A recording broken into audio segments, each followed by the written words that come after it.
The wolf wouldn't come out right. Caleb Rourke sat hunched over his workbench, carving knife gripped tight enough to make his knuckles white.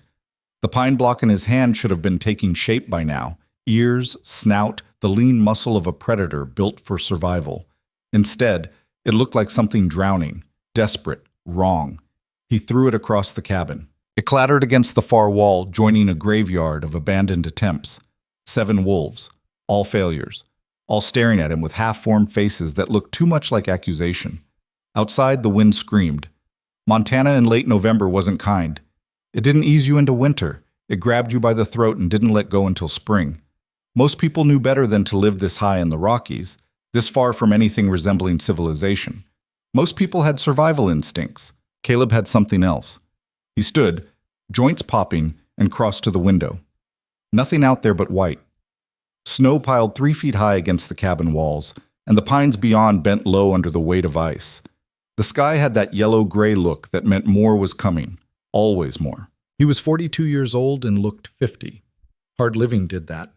Carved lines into a man's face the same way he carved wood, turned skin to leather, turned eyes to something flat and distant. His beard had gone more gray than brown, wild and unkempt because there was nobody to impress and nothing worth the effort. Inside the cabin, the silence was thick enough to choke on. 1 room, stone fireplace, bed in the corner, table, 2 chairs, though he'd only ever used one. Shelves lined with supplies, jerky, beans, coffee, ammunition, everything a man needed to survive alone, everything a man needed to stay that way. Caleb grabbed his coat, elk-hide, thick and heavy, and stepped outside. The cold hit him like a fist, 20 below, maybe colder, the kind of temperature that could kill you in minutes if you weren't careful. He'd been careful for 15 years, careful, methodical, and utterly alone. The barn stood 50 yards from the cabin, connected by a rope he'd strung between the 2 buildings. In a whiteout, that rope was the difference between finding your way back and freezing to death 10 feet from your door. He'd learned that lesson the hard way his first winter up here, when he'd gotten turned around and spent 4 hours clawing through drifts before stumbling onto his own porch. Iron nickered when Caleb pushed through the barn door. The horse was a massive bay gelding, 17 hands of muscle and bad attitude. Caleb had found him half dead in a ravine 7 years back, gunshot wound, rider gone, bleeding out into the snow. Most men would have put a bullet in the animal's head and called it mercy. Caleb had spent 3 weeks nursing him back to health, feeding him by hand, cleaning the wound twice a day. They'd understood each other from the start. "Yeah, I know," Caleb muttered, grabbing a brush and working it through Iron's coat. "Getting worse out there." The horse stamped, ears swiveling toward the barn door. Caleb paused. "What?" Iron's nostrils flared. Animals knew things. Caleb had lived in the wild long enough to trust that knowledge. When Iron got tense, there was usually a reason. Mountain lion. Bear coming out of hibernation early. Once, a grizzly had circled the cabin for 3 days, and Iron had refused to settle until the threat moved on. But this felt different. Caleb moved to the door and listened. Wind. Just wind, except there. Beneath the howl. Something else. A rhythm that didn't match the storm. He grabbed his rifle from where it leaned against the wall and stepped outside. The world had gone white. Snow fell so thick he could barely see the cabin. He moved along the rope, weapon ready, every sense straining against the storm. Nothing. He was halfway back to the barn when Iron screamed. Not a whinny. A scream, high-pitched, panicked, the sound a horse makes when death is close. Caleb ran. He burst through the barn door to find Iron rearing, hooves smashing against the stall, eyes rolling white. The horse was trying to kick through the wall, trying to escape something that wasn't there. Easy, easy. It took 20 minutes to calm him down. 20 minutes of low words and steady hands while the horse shook and sweated despite the cold. By the time Iron finally settled, Caleb's arms ached and his voice was hoarse. He stood there breathing hard, trying to figure out what had spooked an animal that had faced down a grizzly without flinching. That's when he heard it again. Not beneath the wind this time. Above it. A sound that didn't belong, metallic, discordant, like something breaking. Caleb grabbed a lantern and pushed back into the storm. The crash site was a half-mile down the mountain. He almost missed it. just a dark shape jutting from a snowdrift, barely visible through the white curtain of the blizzard. But as he got closer, the shape took form. Stagecoach. Overturned, smashed, one wheel still spinning slowly in the wind. Caleb stopped, rifle raised. Nobody traveled through these mountains in November. The passes closed in October, and anyone with sense was already hunkered down in the valley towns, waiting for spring. But here it was. A coach. Expensive by the looks of it, with gilt trim and leather fittings that had no business being this far from civilization. He approached slowly. 3 bodies. The driver, throat cut, frozen in the position he'd fallen. 2 guards, both shot, their blood forming dark puddles in the snow that had already started to freeze. No horses. They'd either run or been taken. The coach door hung open, swinging in the wind. Caleb had seen death before. Lots of it. A man didn't survive 15 years alone in the mountains without watching things die. But this wasn't nature. This was human, deliberate. He checked the bodies anyway. All dead. Hours dead, judging by the cold. He should have left. Should have turned around, gone back to the cabin, forgotten he ever saw this. These weren't his problems. He'd stopped caring about other people's problems a long time ago, right around the time he'd buried his wife and the child she'd died trying to give him. He turned to go. That's when he saw the hand, pale, small, reaching out from beneath a pile of blankets and luggage that had spilled from the coach. Hell!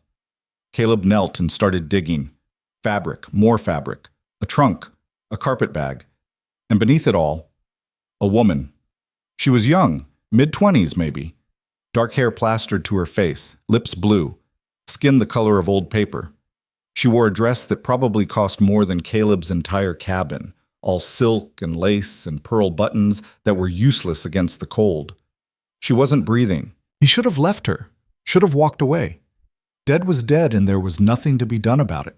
But his hand moved anyway, pressing against her throat, and felt a pulse, weak, faint, like a candle about to go out. But there. Damn it! Caleb scooped her up. She weighed nothing, just bone and fabric, and started running. The cabin was chaos. He kicked the door open and laid her on the bed, then scrambled to build up the fire. The embers had died down to almost nothing, and the temperature inside was barely warmer than outside. He threw on logs, kindling, anything that would burn until flames roared up the chimney. The woman didn't move. He stripped off her wet clothes, no room for modesty when someone was dying, and wrapped her in every blanket he owned. Her skin was ice. Her breathing so shallow he had to lean close to feel it. Hypothermia. Advanced. Maybe too far gone. Caleb had seen it kill strong men, had seen trappers freeze to death in their sleep, their bodies simply giving up when the cold got too deep. This woman was small, delicate, probably hadn't eaten in days. The odds were bad. He heated water and tried to get some down her throat. Most of it dribbled out. He rubbed her hands, her feet, trying to get circulation back. Nothing. Hours passed. The storm outside reached a fever pitch, wind slamming against the cabin walls hard enough to make the whole structure shake. Snow piled higher. The world disappeared into white noise. Inside, Caleb worked. He'd saved 1 life in these mountains.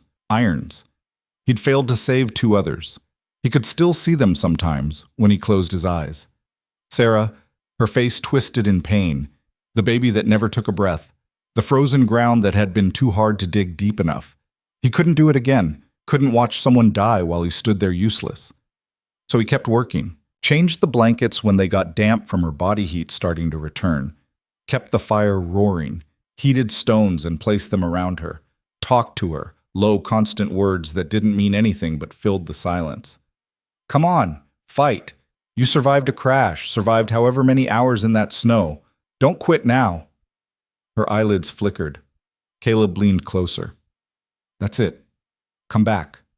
She coughed, wet, painful. Her eyes opened halfway, brown, confused, terrified. Where? The word came out as barely a whisper. Safe, Caleb said. You're safe. Her eyes rolled back. She was out again, but she was breathing stronger now, deeper. The color starting to come back to her lips. Caleb sat back, exhausted. Outside, the storm raged on. Check. She woke, screaming. Caleb jerked up from where he'd fallen asleep in the chair, hand reaching for the rifle before his brain caught up. The woman was sitting upright in bed, blankets clutched to her chest, eyes wide and wild. She was looking around the cabin like a trapped animal, breath coming in short, sharp gasps. Hey, hey, you're okay. She spun toward him, and for a second he thought she might bolt, but there was nowhere to go. One door, one room, and outside the storm was still howling. Where am I? Her voice was rough, damaged from the cold. My cabin, about 15 miles north of Clancy Peak. Where's... She stopped, swallowed. The coach. Where's the coach? Gone. Wrecked. I found you buried in the snow. The others? Caleb shook his head. Something collapsed behind her eyes. She turned away, shoulders shaking. Not crying, just shaking, like the weight of it was too much to carry. He gave her space. Stood and moved to the stove where he had coffee going. Poured a cup and set it on the table. When you're ready. She didn't move for a long time. Just sat there, wrapped in blankets, staring at nothing. Finally, she reached for the coffee with trembling hands. Took a sip. Winced. It's strong, Caleb said. It's terrible. Yeah, well, I don't get a lot of complaints. She looked at him then, really looked. Taking in the wild beard, the hard face, the rifle leaning against the wall within easy reach. Her eyes narrowed. Did you do it? Do what? The attack. She gestured vaguely. Did you kill them? Caleb felt something cold settle in his chest. If I'd killed them, you wouldn't have woken up. Then who did? Don't know. Don't care. You don't... She laughed, bitter and sharp. 3 people are dead. How can you not care? Because caring doesn't change it. They're dead. You're alive. That's where we are. She stared at him like he was speaking another language, like the concept of not caring was so foreign she couldn't process it. What's your name? He asked. She hesitated. Elena Whitlock. Caleb Rourke. Well, Mr. Rourke, I need to get to Helena as soon as possible. Caleb almost laughed. Not happening. Excuse me? Storm's not done. Won't be for days, maybe a week. And even when it clears, the passes are closed. Nobody's going anywhere until spring. The color drained from her face. That's months from now. 4, maybe 5. No, I can't. I have to get to Helena. I have to. She stood up too fast. The blankets fell. She swayed, legs buckling. Caleb caught her before she hit the floor. Easy. You nearly died. You need rest. I need to go. She pushed against him, but there was no strength behind it. You don't understand. I have to. You have to survive. That's all that matters right now. She looked up at him, and he saw it. The desperation. The fear. Whatever she was running from, it was worse than the cold. Worse than the crash. Maybe worse than death. Please, she whispered. Caleb helped her back to the bed. Sleep. We'll figure out the rest later. There's nothing to figure out. I can't stay here. You don't have a choice. Her jaw tightened. There's always a choice. Not this time. She turned away from him, pulling the blankets tight around her shoulders, shutting him out. Caleb moved back to his chair, picked up the piece of pine he'd been carving, the wolf that wouldn't come out right. Outside, the wind howled. Inside, 2 strangers sat in silence, trapped together by circumstance and snow. 3 days passed like a standoff. Elena stayed on one side of the cabin. Caleb stayed on the other. They orbited around each other like hostile planets, speaking only when necessary, each pretending the other wasn't there. It didn't work. The cabin was too small. Every sound echoed. Every movement drew attention. When she shifted in the bed, he heard it. When he worked at the stove, she watched. The silence between them grew thick and uncomfortable, filled with unasked questions and unwanted proximity. Caleb hated it. He'd built this life specifically to avoid this. People, conversation, the messy complication of caring about anyone other than himself. 15 years of perfect isolation, shattered because he'd made the mistake of checking for a pulse. He should have left her in the snow. But watching her now, sitting by the window, wrapped in blankets, staring out at the white emptiness, he knew he couldn't have. She was thinner than when he'd found her. not eating enough, picking at the venison stew and cornbread he made like it was poisoned. Her hands shook when she thought he wasn't looking. Her eyes had dark circles that had nothing to do with the cold. On the fourth day, she broke first. "Why do you live up here?" Caleb looked up from the knife he was sharpening. "Because I want to." "Nobody wants to live alone in the middle of nowhere." "I do." She turned from the window. "What are you running from?" "Nothing. Everyone's running from something. Not me." "Liar." The word hung in the air between them. Caleb set down the knife carefully. "You want to talk about running? Fine. Let's talk about you. Rich girl, expensive dress, traveling in November through closed mountain passes. What were you running from?" Elena's face went carefully blank. "I wasn't running." "Now who's the liar?" Her eyes flashed. "You don't know anything about me." "I know you're scared. Know you'd rather risk freezing to death than stay put. Know you're desperate enough to ask a stranger for help. That sound about right?" She stood up, blankets falling away. She'd been wearing his spare clothes, a shirt that hung to her knees, pants rolled up at the ankles. She looked ridiculous and furious. "You want to know what I was running from?" "Fine. I was running from a marriage. A business arrangement disguised as a wedding. My father gambled away everything we had, and the only way to pay his debts was to sell me to the highest bidder. Victor Hale, railroad baron, 53 years old, never been married because he likes them young and easy to control. So yes, Mr. Rourke, I was running, and I'll keep running until I'm so far away he can't find me." Caleb stared at her. She stared back, chest heaving, defiance written across every inch of her face. "Well," she demanded, "aren't you going to tell me I'm being dramatic? That marriage is an honor? That I should be grateful?" "No," Caleb said quietly.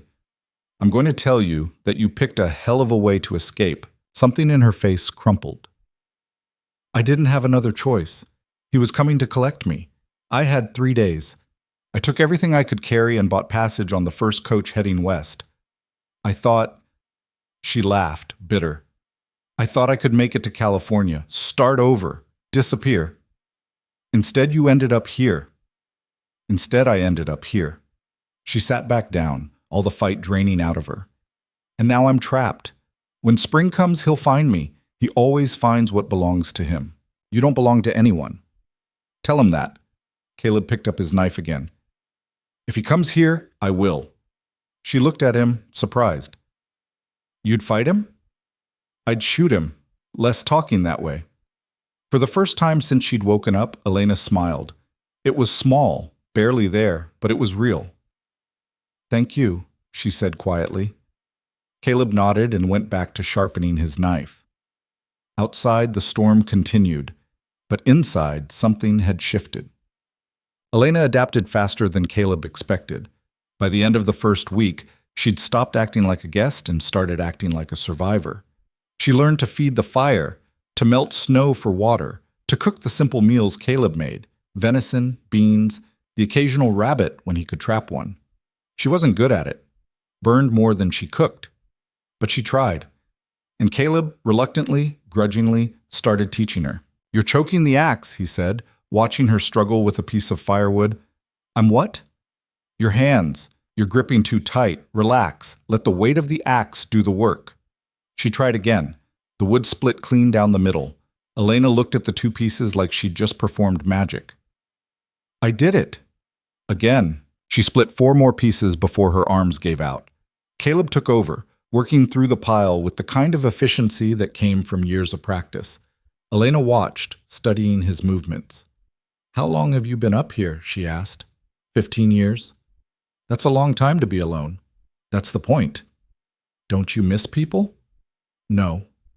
"Not even a little?" Caleb drove the axe into the chopping block and turned to face her. "You want the truth? People are messy. They want things. Need things. They get close and then they leave, or they die, or they change into someone you don't recognize anymore. Up here, it's simple. You work, you survive. You don't have to care about anyone but yourself." Elena was quiet for a moment. "That sounds lonely. Lonely is safe." "Is it?" The question hit harder than it should have. Caleb grabbed another log. "Get inside, you'll freeze." She didn't move. "What happened to you?" "Nothing." "Something did?" Something that made you think being alone was better than get inside. She went. Caleb kept chopping until his arms burned and sweat froze to his skin despite the cold. Kept working until the pile was gone and the anger that had flared up settled back down into the familiar numbness he'd learned to live with. When he finally came back inside, Elena was at the stove, attempting to make coffee. It smelled burned. "I'm sorry," she said without turning around. "I shouldn't have pushed. Forget it. I just—" She stopped, started again. "I understand. About running. About wanting to get away from everything that hurts. I understand." Caleb hung his coat by the door. "Yeah, I know." They drank the terrible coffee in silence. The second week brought a break in the storm. Caleb woke to sunlight, actual sunlight, streaming through the window. The wind had stopped. The world outside had gone quiet. He got up and looked out. Blue sky, blinding white snow, and in the distance the peaks of the Rockies standing sharp and clear against the horizon. "Is it over?" Elena appeared beside him, hope written across her face. "For now. Can we—" "No." Her face fell. "Look," Caleb pointed toward the pass. "See how the snow sits? That's 20 feet deep in places. And see that ridge? Avalanche waiting to happen. One loud noise, one wrong step, and the whole thing comes down. Nobody's traveling through there until spring. But the sky is clear. For now. This is just a pause. Another storm will hit in a few days, maybe sooner." Elena turned away from the window. "So I'm still trapped." "We both are." "Yes, but you chose this, I didn't." She was right, and Caleb didn't have an answer for that. The clear weather lasted 3 days. 3 days of Elena pacing the cabin like a caged animal, staring out at the mountains like she could will a path through them. 3 days of tension building, of her frustration filling the small space until it felt like the walls were closing in. On the third night, she finally exploded. "I can't do this!" She threw the wooden spoon she'd been using into the pot of stew, splashing broth across the stove. "I can't just sit here waiting for spring while he's out there looking for me. I can't." "You can," Caleb said evenly. "Because the alternative is death. Maybe that's better than going back to him." "You don't mean that." "How would you know what I mean? You don't know me. You don't know what he's like, what he'll do when he finds me." Her voice cracked. "He'll kill me. Maybe not right away, but eventually. And it'll look like an accident, a fall, a fever, something nobody questions because he's rich and powerful, and I'm just—" She stopped, pressed her hands to her face. Caleb stood. "Elena, just don't." She grabbed her coat and went outside. Caleb let her go. Gave her space. Understood the need to rage at something, even if that something was the indifferent wilderness. 10 minutes passed. 15. Caleb looked out the window. Elena stood in the middle of the clearing, face turned toward the sky, arms wrapped around herself. Not moving, just standing there in the cold like she was trying to disappear into it. He should leave her alone. Should let her work through whatever she was feeling on her own. But something pulled him outside anyway. She didn't turn when he approached. "I thought marriage would be different," she said quietly. I don't know what I thought. That I'd have a choice. That I'd meet someone and fall in love and it would be like the stories. Stupid, right?" "No. My mother died when I was 12. My father started gambling when I was 15. By the time I was 20, we'd lost everything except the house. And then he lost that too." She laughed without humor. "Victor offered to clear the debts if I married him. Offered my father a job. Security. All it cost was me." "Your father agreed?" "He cried. Said he was sorry. Said he didn't have another choice." She finally turned to look at Caleb. "Everyone keeps saying that. No choice. Like we're all just powerless against whatever life throws at us. But you had a choice. You chose this. So tell me, how do you do it? How do you choose to be alone and not regret it every single day?" Caleb was quiet for a long time. "I had a wife," he said finally. "Sarah. We were young, stupid in love, built a life together down in the valley. She got pregnant, and we were happy. Happier than I thought anyone had a right to be." He stopped, The words felt like pulling nails. Something went wrong. The birth. The midwife couldn't stop the bleeding. I rode for the doctor, but by the time we got back, he couldn't finish. Didn't need to. Elena's eyes filled. Caleb. I buried them both the next day. Couldn't dig deep enough because the ground was frozen, so I covered them as best I could and walked away. Burned the house. Burned everything that reminded me of them. Came up here because I couldn't stand being around people who'd look at me with pity, who'd tell me time heals all wounds, who'd expect me to move on like it never happened. I'm sorry. Don't be. I made my choice. Chose the mountains over people. Chose silence over pain. And yeah, I regret it every single day, but I'm still here, still breathing. That's more than they got. Elena stepped closer. Is that why you saved me? Because you couldn't save them? The question landed like a punch. Caleb looked at her, really looked at her. At the woman who'd crashed into his life uninvited, who'd challenged him, pushed him, forced him to feel things he'd spent 15 years trying to bury. Maybe, he admitted. She reached out and took his hand. Her fingers were cold, small against his scarred palm. Thank you, she said, for saving me, for telling me, for all of it. Caleb squeezed her hand once, then let go. We should get inside, temperature's dropping. They walked back together, and for the first time since Elena had arrived, the silence between them felt comfortable. The routine settled in after that. Mornings, Caleb would check on iron and split wood while Elena made breakfast, which got slightly less terrible with each attempt. Afternoons, they'd work on cabin maintenance, or Caleb would teach her how to set snares, how to read animal tracks in the snow, how to survive in a place that wanted you dead. Evenings, they'd sit by the fire and talk. Elena told him about growing up in Boston, about her mother, who taught her to read and play piano and see the world as something beautiful instead of cruel, about the slow collapse of her father after the death, the gambling, the debt collectors who'd started showing up at their door. Caleb told her about the valley, about building the house with his own hands, about Sarah's laugh, the way she'd hum while cooking, the dreams they'd had for the child they'd never gotten to meet. It hurt to talk about, but it also felt lighter, like sharing the weight made it easier to carry. Do you think you'll ever go back? Elena asked one night. To the valley? No. Why not? Nothing there for me anymore. Maybe not the same things, but there could be new things, new people.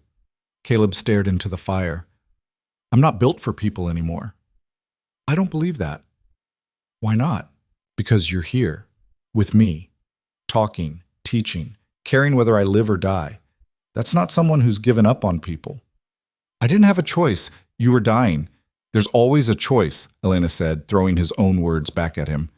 You could have left me in the snow, but you didn't. That means something. It means I'm an idiot. She smiled. Maybe. But you're my idiot. The words hung in the air between them, carrying more weight than either of them was ready to acknowledge. Caleb stood abruptly. I'm checking on iron. Caleb, be back in a minute. He stepped outside into the cold, needing distance, needing space to think. But the truth followed him anyway. He was starting to care. About Elena. About what happened to her. About whether she smiled or cried or made it through another day. And caring was the one thing he'd sworn never to do again. The next storm hit on a Tuesday. Caleb had been expecting it, had felt it building in the air, seen the way iron got restless, noticed the birds disappearing from the trees. But Elena wasn't prepared.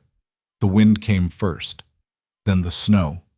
Then the temperature dropped so fast the water in their bucket froze solid in less than an hour. Elena stood at the window, watching the world disappear. It's worse than before, she said. Yeah. How long will this one last? Don't know. Could be days, could be weeks. She turned to look at him. And if it's weeks, what do we do? Same thing we've been doing. Wait. I'm tired of waiting. I know. She crossed to where he sat at the table, working on another carving. This one was different, not a wolf, something softer, a bird in flight. What is it? She asked. Robin. Sarah used to love them, said they meant spring was coming. Elena sat down across from him. Can I try? Caleb handed her a knife and a fresh piece of pine. Start with something simple. Just make cuts until you see the shape. She worked in silence for a while, brow furrowed in concentration. The shape emerging from the wood didn't look like anything recognizable, but she kept going, determined. Tell me more about her, Elena said. About Sarah. Why? Because I want to know. Because talking about her seems to help. Because, she paused. Because I like hearing you talk about things you love. Caleb set down his knife. She had red hair, he said slowly. Curly, wild. She hated it. Spent hours trying to tame it, but it never worked. I loved it. Loved how it caught the light. How it smelled like lavender because she'd make soap from the plants she grew. She sounds beautiful. She was. Inside and out. Kind, patient, better than I deserved. I doubt that. You didn't know me then. I was angry, reckless, got into fights, drank too much, didn't think about tomorrow. She saw something in me worth saving, spent 2 years convincing me I could be better, and for a while I was. You still are. Caleb shook his head. I'm broken, Elena. 15 years up here, and I'm still broken. Still angry, still can't figure out how to be anything else. She reached across the table and put her hand over his. You saved my life. Took me in. Taught me how to survive. That's not broken. That's everything. He looked at her hand on his, small, warm, real. Elena, the window shattered. Glass exploded inward as something smashed through, heavy, fast, lethal. Caleb threw himself across the table, knocking Elena to the floor as the object embedded itself in the far wall. An axe. His axe. The one he'd left outside by the chopping block. Caleb grabbed his rifle and moved to the window, staying low. Outside, through the snow and wind, he saw them. 3 riders. Dark shapes against the white, moving toward the cabin. No, Elena whispered. No, no, no. You know them? He found me. Victor found me. Caleb's jaw tightened. Get to the corner, behind the bed. Don't move. Caleb, now. She scrambled to the corner, terror written across her face. Caleb checked his rifle. 6 rounds. He had more ammunition in the box by the door, but if this turned into a fight, 6 might not be enough. The riders stopped 50 feet from the cabin. One of them dismounted, tall, well-dressed even in the cold, moving with the confidence of a man who'd never been told no. Victor Hale. He walked toward the cabin like he owned it, like he owned the whole mountain. Elena, his voice carried over the wind, smooth and cultured. I know you're in there. Come out. Let's talk about this like civilized people. Caleb moved to the door, rifle ready. She's not coming out, he called back. Victor stopped. And who might you be? Nobody you need to know. Ah, the hermit. Yes, I heard about you, the ghost in the mountains, the man who wanted to be left alone. Victor smiled. Well, I'm afraid I can't do that. See, you have something that belongs to me. She doesn't belong to anyone. Legally, she does. We're engaged. She signed a contract. Ran away before the wedding, but that doesn't change the facts. Facts change when she doesn't want you. Victor's smile faded. This isn't your concern, friend. Walk away. Forget you ever saw her. I'll make it worth your while. No. No? Victor's voice hardened. Do you have any idea who I am? What I'm capable of? I could buy this entire mountain. Buy you. One word from me and you'll disappear like you never existed. You're welcome to try. For a moment, nobody moved. Then Victor gestured and the other 2 riders dismounted, both armed, both moving to flank the cabin. Caleb's finger found the trigger. Last chance, Victor called. Send her out, or we come in. Come ahead, Victor nodded, and the world exploded into violence. The first shot punched through the doorframe 6 inches from Caleb's head. He dropped, rolled, came up firing. The rifle kicked hard against his shoulder, once, twice. The man on the left went down screaming, clutching his leg. The one on the right dove behind the woodpile. Victor didn't move, just stood there in the snow, watching. Impressive, he called out. But you can't win this. My men are experienced, trained. You're just one man. Caleb didn't answer. He was already moving, staying low, making his way to the window. Outside, the wounded man was trying to crawl toward his horse, leaving a red trail behind him. The other one was pinned behind the woodpile, occasionally popping up to take wild shots that went nowhere close. "Elena," Victor tried again. "Please, be reasonable. I've come all this way for you, through a blizzard, through mountains that should have killed us. Doesn't that mean something?" From her corner, Elena's voice rang out, stronger than Caleb expected. "It means you're insane." "I'm persistent. There's a difference." "You're a monster." Victor's expression hardened. "I'm a man who keeps what's his. You signed a contract, Elena, made promises. Your father made promises. And I always, always collect on my debts." Caleb fired again. The shot splintered the woodpile, sending the hidden gunman scrambling for new cover.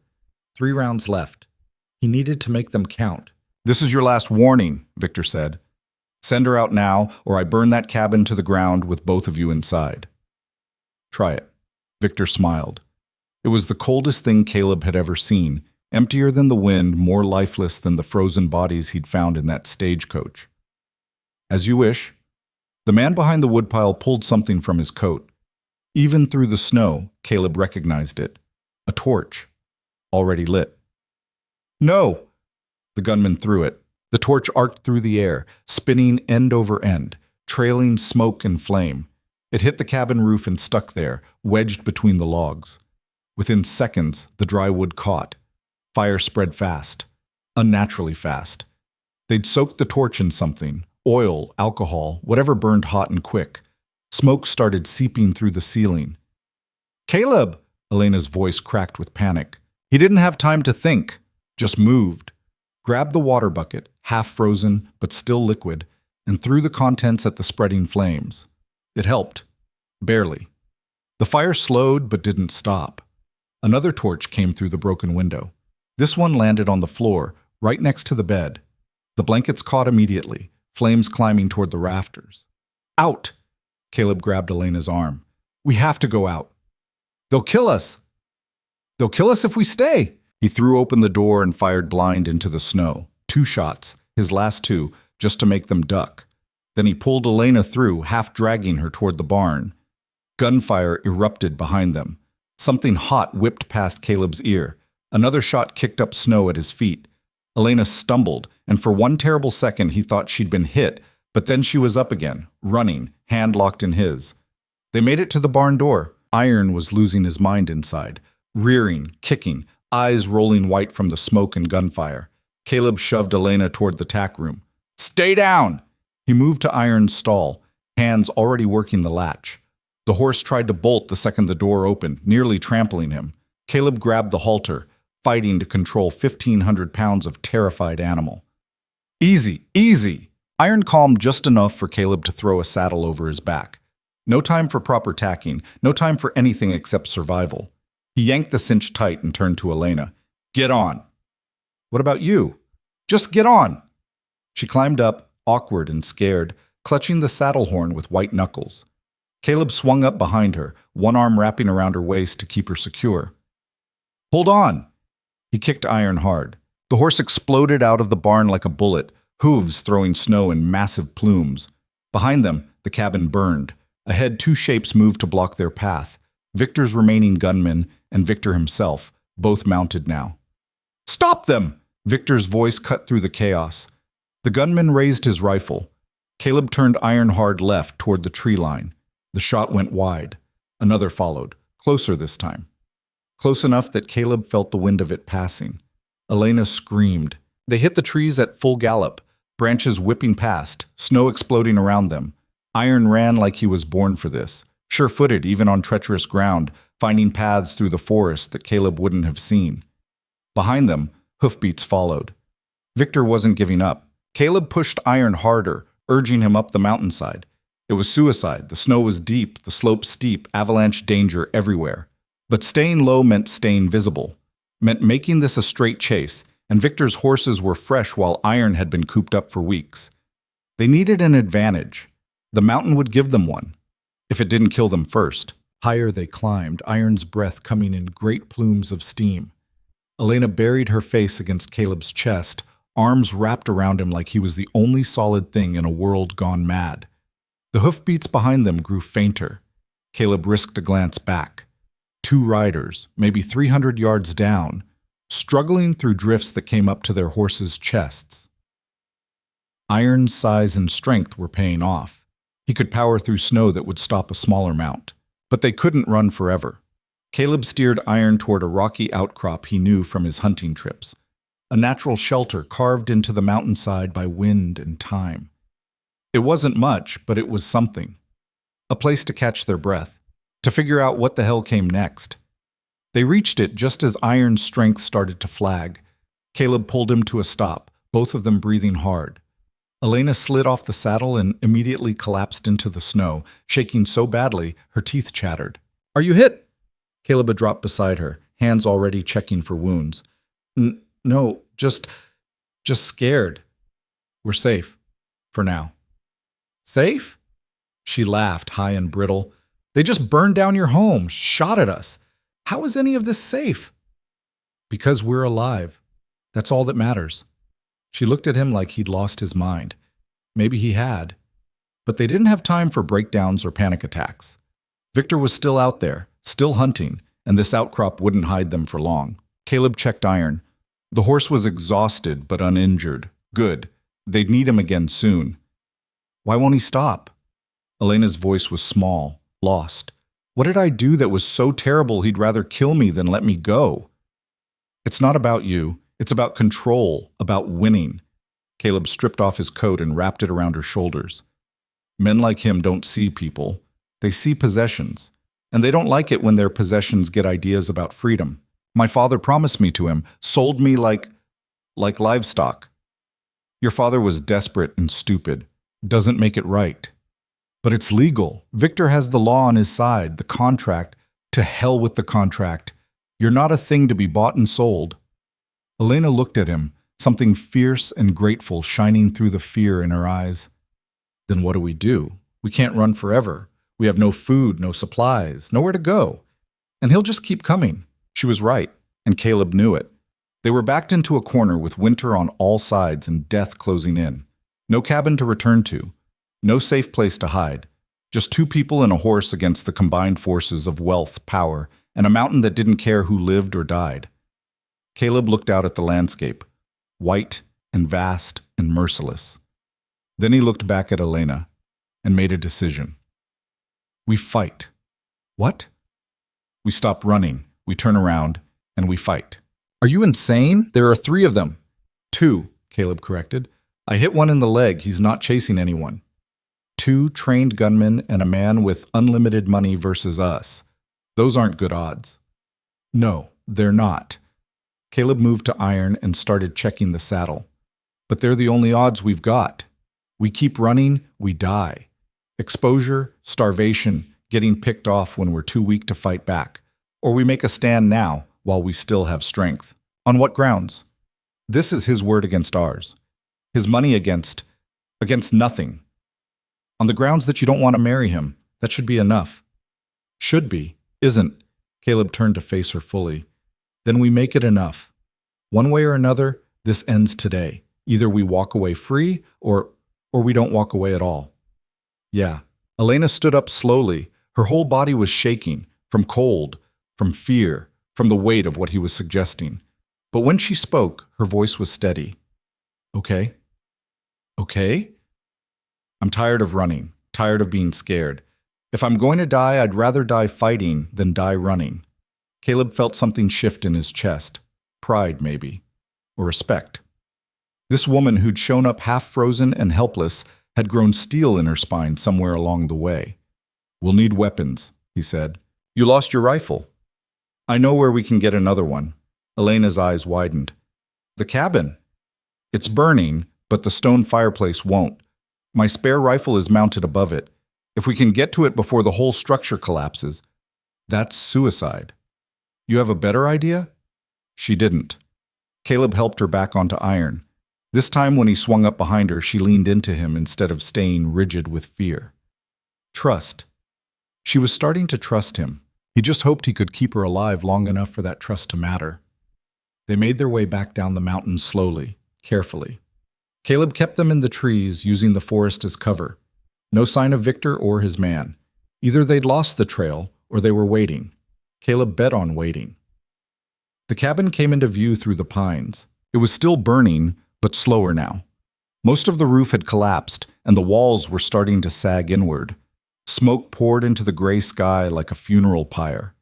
15 years of isolation, of carefully built solitude, gone in less than an hour. Caleb felt something twist in his gut. Not grief exactly, more like displacement, like watching a part of himself burn away. "I'm sorry," Elena whispered. "For what?" "This. All of this. If you just left me in the snow, then you'd be dead and I'd still be alone. Don't apologize for surviving." He pulled Iron to a stop in the tree line and studied the clearing. No horses, no men. Just the burning cabin and fresh snow already starting to cover the tracks from their earlier flight. Too quiet. "They're here," Elena said, reading his thoughts. "Yeah." "Where?" "Don't know, but they're watching, waiting for us to come back." "So what do we do?" Caleb climbed down from the saddle. "You stay here with Iron. I'm going in." "Alone?" "Someone needs to hold the horse. If things go bad, you ride. Don't look back. Just ride as far and fast as you can." "I'm not leaving you." "Elena, us?" "No." She slid off Iron and stood facing him, jaw set. "I'm done being left behind, done being the helpless woman who needs protecting. You go in there, I go with you. This isn't about being helpless, it's about you trying to save me again. I know. But I don't need saving. I need a weapon and a chance to fight back. So either we do this together, or I go in alone." Caleb stared at her, saw the determination, the fear underneath it, yes, but also something harder, something that wouldn't bend. "You're going to get us both killed." "Probably." "And you're okay with that?" "Are you?" Caleb almost smiled. "Yeah, I am." They tied Iron to a tree deep in the forest where he'd be hidden. Then they moved toward the cabin, slow, low, using every bit of cover. Caleb went first, Elena right behind him, stepping where he stepped. The heat from the fire hit them 20 yards out. The smoke was thick, acrid, burning Caleb's eyes and throat. He pulled his shirt up over his nose and mouth and kept moving. 10 yards from the door, he spotted them. Two shapes on the far side of the clearing, one behind what was left of the woodpile. The other, Victor, unmistakable even through the smoke, standing beside the barn, arms crossed, watching the cabin burn like it was a show put on for his entertainment. Caleb held up a hand. Elena stopped. He pointed to the cabin door, or what was left of it, pointed to himself, then pointed to Elena and made a staying gesture. She shook her head. He glared at her. She glared back. No time to argue. The cabin's structural integrity was going by the second. If they were going to do this, it had to be now. Caleb moved. He broke from cover at a dead run, hit the porch, kicked through the burning door frame. Heat slammed into him like a physical thing. The interior was an inferno, flames everywhere, smoke so thick he couldn't see 3 feet. But he knew this cabin, knew every inch of it.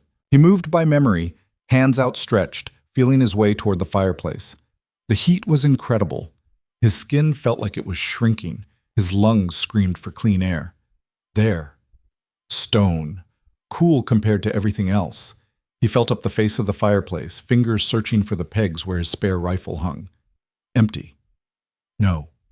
He searched again, higher, lower. Nothing. The rifle was gone. Either fallen into the fire or taken by Victor's men, or a board gave way beneath his feet. Caleb dropped, crashed through into the root cellar below. He landed hard, air exploding from his lungs. Above him, the cabin groaned, a sound like the mountain itself shifting. It was coming down. He scrambled up, looking for a way out. The entrance to the cellar was blocked by burning debris. The only other way was the ventilation shaft, a narrow opening barely wide enough for a man to squeeze through. Caleb grabbed the edges and pulled himself up. He was halfway out when he heard it. A scream. Elena. Caleb hauled himself the rest of the way out of the shaft and ran. The clearing had erupted into chaos. Elena was struggling against Victor's gunman, a big brute of a man who had her by the arm, trying to drag her toward the horses. She was fighting like a wildcat, kicking, biting, clawing at his face. Victor stood watching, amused. Caleb didn't think, just charged. He hit the gunman from behind, all his weight and momentum driving them both into the snow. The man was bigger, heavier, but Caleb had 15 years of mountain survival making him hard as iron. He got his arm around the man's throat and squeezed. The gunman thrashed, reaching back, trying to gouge Caleb's eyes. Caleb held on, squeezed harder. Elena scrambled away. The gunman's struggles got weaker, then stopped. Caleb shoved the body away and looked up. Victor had a gun pointed at Elena's head. "Enough," Victor said calmly. Caleb froze. "That's better." Victor's finger rested lightly on the trigger. "Now, here's what's going to happen. You're going to step away from my man. You're going to walk into those trees and disappear. And Elena is going to come with me. Voluntarily." "Like hell," Elena started. Victor pressed the gun against her temple. "I said voluntarily. You can walk or I can drag your corpse. Either way, you're coming. If you kill her," Caleb said quietly, "you get nothing. No wedding, no legitimacy, just murder." "Who's going to prove it? You? The hermit nobody knows exists? The man who lives alone in the mountains with no witnesses?" Victor smiled. "I'll tell them she died in the storm. Tragic accident. I tried to save her, but the cold was too much. Everyone will believe me because I'm Victor Hale, and Victor Hale doesn't lie." "Yes, you do." Elena's voice was shaking, but clear. "You lied to my father, told him you'd take care of me, give me a good life. But you don't want a wife, you want property. What I want is irrelevant. What I have is a contract. Contracts can be broken. Not by you. You have nothing, no money, no power, no options. I own you, Elena. The sooner you accept that, the easier this will be." Elena looked at Caleb. Their eyes met across the snow and smoke. He saw the question there. "What do we do?" And beneath it, the trust. "Whatever you say, I'll do it." Caleb looked at Victor, at the gun, at the cold certainty in the man's eyes. Then he looked past him and smiled. "What's so amusing?" Victor demanded. "You made a mistake." "Did I?" "Yeah, you forgot about iron." Victor's expression flickered. "What?" The horse hit him from behind like a locomotive. 1,500 pounds of angry gelding, running full speed, driven by some instinct that told him Caleb needed help. Iron's shoulder caught Victor square in the back, launching him forward. The gun flew from his hand. Elena dove away. Victor hit the ground hard. Iron reared up, hooves coming down. "No!" Caleb shouted. The horse stopped, hooves inches from Victor's head. Stood there, breathing hard, eyes locked on the man who'd threatened his people. Caleb ran to Elena. "You okay?" She nodded, speechless. Victor groaned and tried to sit up. Blood ran from his nose, already freezing in the cold. He looked at Caleb with pure hatred. "You're dead, both of you. I will hunt you to the ends of the earth. I will use every resource I have. I will—" "Shut up." Caleb grabbed the fallen gun and pointed it at Victor's chest. For a long moment, nobody moved. The wind howled. The cabin collapsed behind them with a crash that sent embers spiraling into the sky. Iron stamped his feet, ready to charge again if needed, and Caleb stood there with a gun in his hand and a choice to make. He could pull the trigger, end it. Victor Hale dead in the snow, and nobody would ever know. The storm would cover the body. Spring would scatter the bones. Problem solved. His finger tightened on the trigger.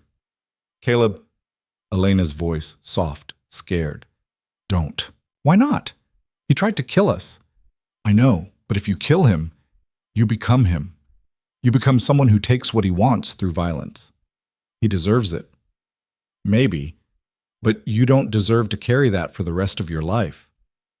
Caleb looked at her, saw the plea in her eyes. The hope that he could be better than this moment demanded.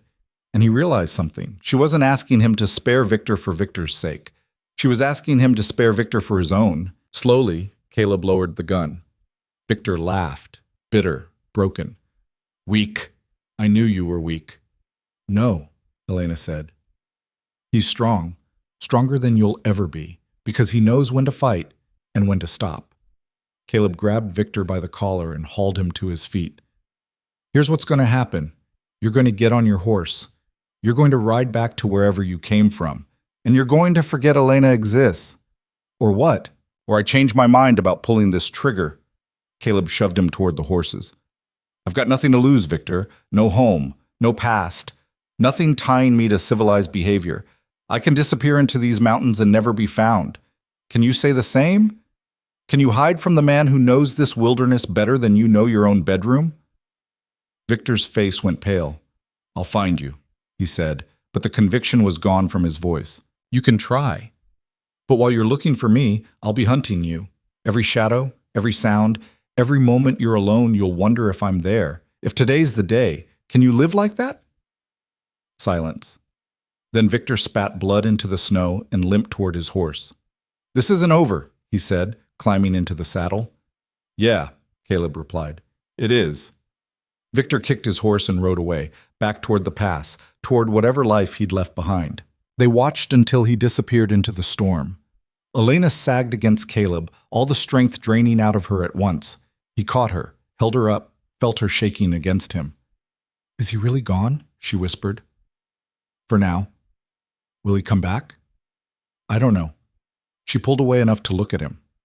What do we do now? You have no cabin, no supplies. Winter's just starting. Caleb looked at the smoking ruins of his home, at the mountain rising behind it, at the woman standing beside him who'd somehow become the only thing that mattered. We survive, he said. Like we've been doing. Together. Where? There's an old trapper's station about 10 miles north. Used to use it before I built the cabin. It's rough, but it'll keep us alive until spring. And then? Then we figure out what comes next. Elena nodded slowly. Then she did something unexpected. She kissed him. It was brief, awkward, cold-chapped lips against his, but it was real. And when she pulled back, there were tears in her eyes.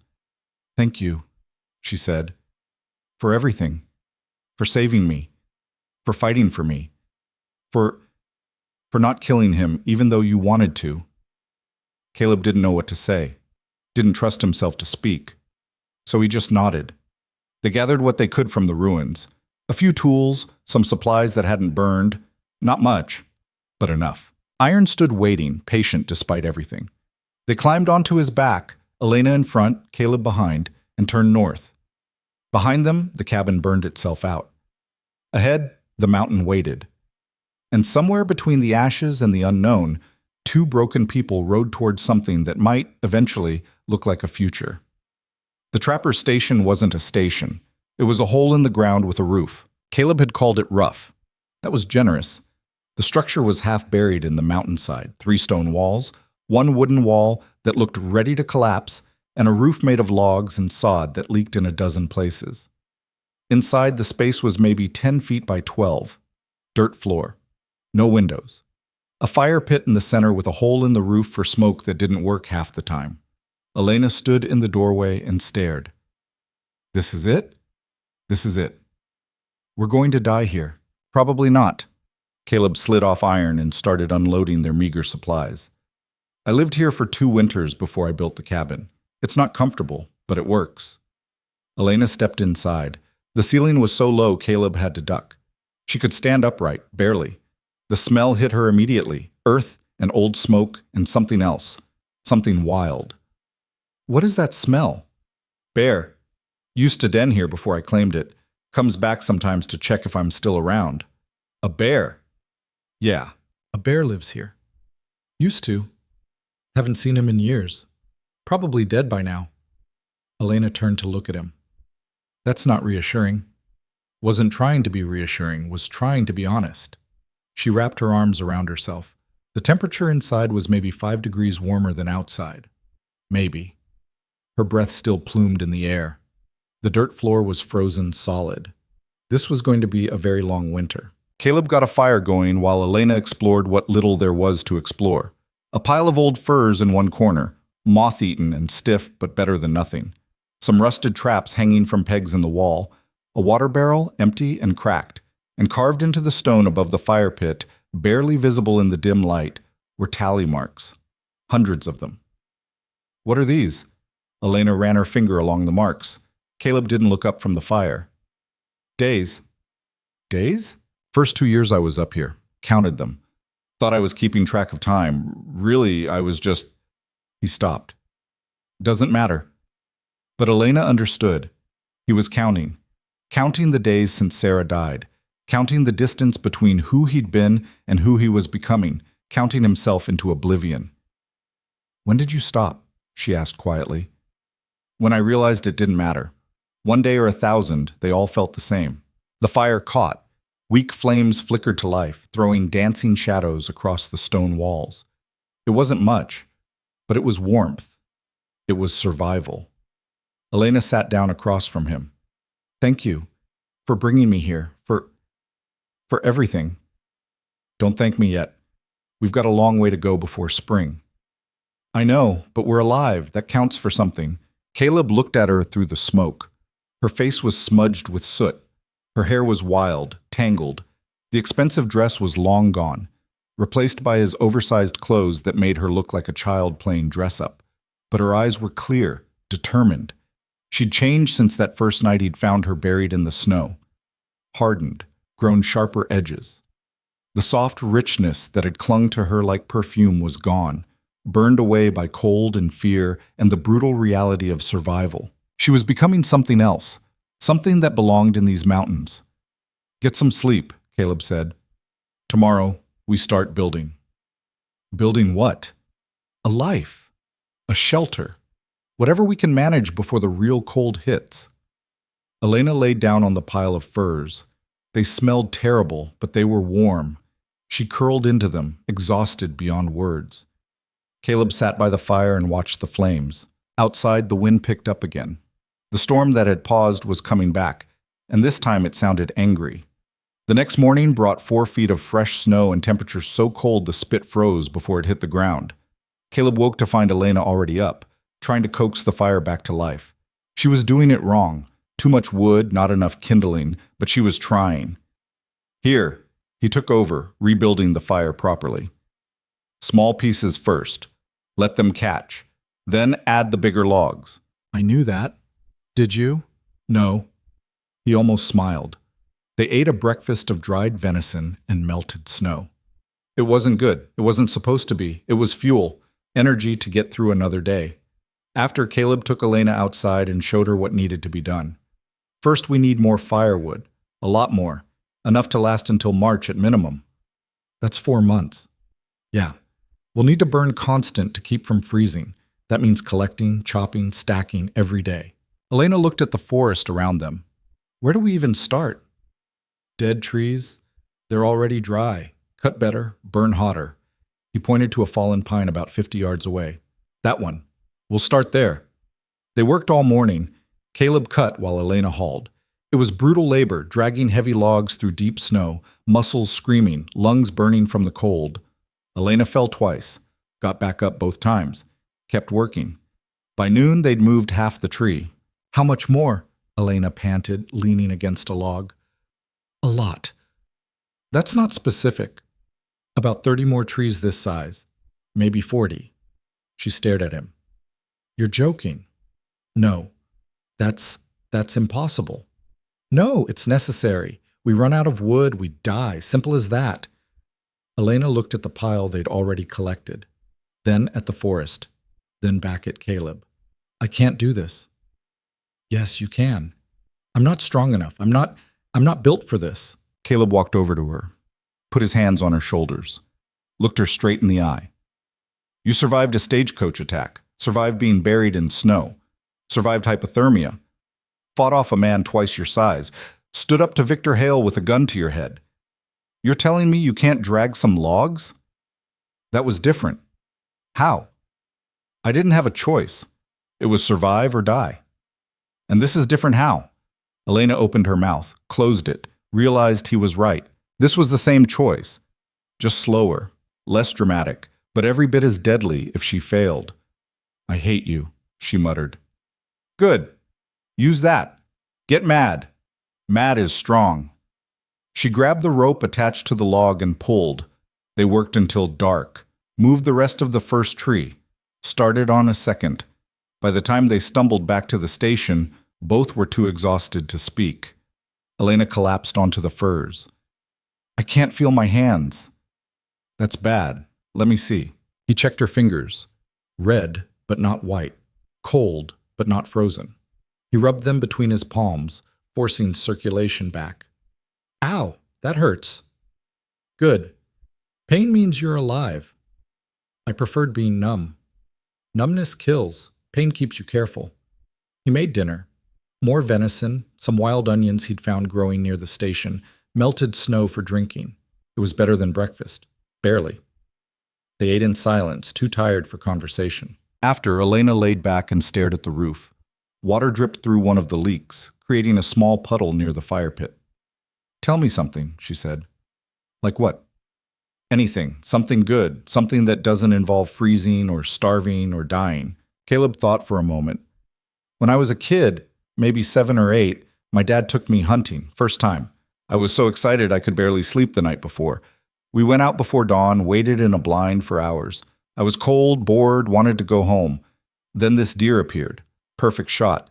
My dad handed me the rifle, told me to take it. Did you? No, couldn't do it. Started crying instead. Thought my dad would be ashamed, but he just put his hand on my shoulder and said, "That's okay. Not everyone's meant to kill. Nothing wrong with that." But you learned anyway. Had to. Up here, killing's not about sport. It's about survival. But I never forgot what he said. That it's okay to feel something, even about taking a life to save your own. Elena was quiet for a while. My mother used to sing, every night before bed.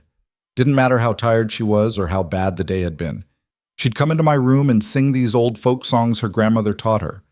I can't remember most of the words now, but I remember the feeling, like being wrapped in something safe. What happened to her? Fever. Came on fast, took her in 3 days. One morning she was singing, the next she was gone. My father fell apart after that. Started gambling because it was easier than feeling. Started losing because he stopped caring. And eventually he lost everything, including himself. That why you ran? Not just from Victor, but from him too? Maybe. I don't know. I just knew I couldn't stay. Couldn't watch him throw away what was left. Couldn't become another thing he sacrificed to pay his debts. Caleb added another log to the fire. You did the right thing. Running. Did I? 3 people are dead because of me. Your cabin is burned. We're living in a hole eating scraps. How is any of that right? Those people didn't die because of you. They died because Victor's insane. My cabin burned because he's a monster. And we're alive because you had the guts to choose yourself over what everyone expected you to do. That's right. That's the only right thing in this whole mess. Elena turned her head to look at him. Do you really believe that? Yeah, I do. She smiled, small and sad and grateful all at once. You're a better man than you think you are, Caleb Rourke. And you're stronger than you know, Elena Whitlock. They fell asleep on opposite sides of the fire, wrapped in moth-eaten furs, listening to the wind trying to tear the roof off. The days blurred together after that. Wake up, feed the fire, eat, work, collect wood, haul water, hunt when they could, trap when they couldn't, check the perimeter for tracks, animal or human, repair the roof, patch the wall, survive. Some days were harder than others. There was the day Elena slipped on ice and fell 10 feet down a ravine, landing hard enough to knock the wind out of her.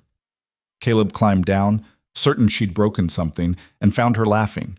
Actually, laughing. When he asked why, she said, "Because I'm still alive. I fell off a cliff, and I'm still alive." That's funny. She wasn't wrong. There was the day Caleb's snares caught a mountain lion instead of a rabbit. The cat was young, stupid with hunger, and very angry about being trapped. It took 3 hours and a lot of careful maneuvering to get it free without losing a hand. Elena watched from a safe distance, ready with a makeshift spear, terrified the whole time. Afterward, Caleb was shaking so bad he couldn't light the fire. Elena did it instead. Didn't say anything about his hands, just built the fire and handed him coffee. There was the day they ran out of meat. All the snares were empty, no tracks to follow. The forest had gone quiet in that way it did when a big storm was coming, all the animals already hunkered down. They ate the last of the dried venison for breakfast. How long can we go without food? Elena asked. Depends. Week, maybe 2 if we're careful with our energy. And then? Then we start making bad decisions, taking risks we shouldn't, getting desperate. Sounds like we're already there. She wasn't wrong about that either. Caleb grabbed his rifle, the one he'd found in Victor's dead gunman's saddle. I'm going hunting, real hunting. Stay here. Keep the fire going. If I'm not back by dark, don't say it. Elena, you'll be back. You have to be back. Because I can't do this alone. He wanted to argue, wanted to prepare her for the possibility that sometimes people went into the mountains and didn't come back. But the look on her face stopped him. I'll be back, he said. He meant it. The hunt took him higher than he'd planned, farther than he should have gone. But he picked up tracks, elk, a small herd, and followed them into the high country. Dangerous in winter. The snow was deeper, the wind sharper, avalanche danger everywhere. But they needed food. He tracked the herd for 3 hours before he found them. 6 animals, including a young bull that had wandered away from the group. Vulnerable. Alone. Caleb lined up the shot. The rifle kicked. The elk dropped. Quick, clean. The way it should be. Caleb field dressed it on the spot, working fast before the blood froze. Took the choice cuts, backstrap, tenderloins, haunches. Left the rest for the scavengers. Couldn't carry it all anyway. He was halfway back to the station when the storm hit. Not the slow build he'd expected. This came fast and violent, a whiteout in seconds, wind that hit like fists, snow so thick he couldn't see his own hands. Caleb stopped, tried to get his bearings. Nothing looked familiar. He'd been up here a dozen times, knew these mountains better than most men knew their own towns. But in a whiteout, everything disappeared. Landmarks vanished. Directions became meaningless. He could walk in circles until he collapsed, or he could find shelter and wait it out. There was a rock formation nearby, he thought, maybe 200 yards north. Or was it west? The wind kept changing direction, disorienting him. Caleb made a choice. Started walking. Every step was a gamble, every direction a guess. The meat on his back got heavier with each yard. His legs started to burn. His lungs screamed. He almost walked past it. Past. The rocks materialized out of the white like ghosts. Caleb stumbled toward them, found an overhang, crawled underneath. Out of the wind. Out of the snow. He dropped the meat and collapsed. The storm raged outside his small shelter. Hours passed. The sky got darker. Night was coming, and with it, temperatures that would kill anything stupid enough to be caught outside. Caleb thought about Elena, about the promise he'd made, about whether she'd wait or assume he was dead and try to make it on her own. She'd wait. He knew she would. The question was whether he could make it back to her. The storm broke sometime after midnight. Caleb woke to silence, the kind that only comes after violence. He crawled out of his shelter and looked around. Stars. Millions of them. The sky cleared enough to see the mountains standing sharp against the night. And there, down the slope, a tiny orange glow. The fire. Elena had kept it burning. Caleb grabbed the meat and started walking. She heard him coming. Was standing in the doorway of the station when he emerged from the trees, rifle in one hand, ready to fight whatever was out there. When she saw it was him, she lowered the weapon. "You're late," she said. "Storm." "I noticed." He dropped the meat at her feet. "Elk. Should last us a month if we're careful." Elena looked at the meat, then at him. Then she threw her arms around him and held on like she'd never let go. "I thought—" Her voice broke. "I thought you weren't coming back." "Told you I would. People say things, doesn't make them true. I'm not people." She pulled back enough to look at him. Her eyes were wet. "No, you're not." They brought the meat inside, spent the next hour cutting it into strips for drying, rubbing it with the last of their salt.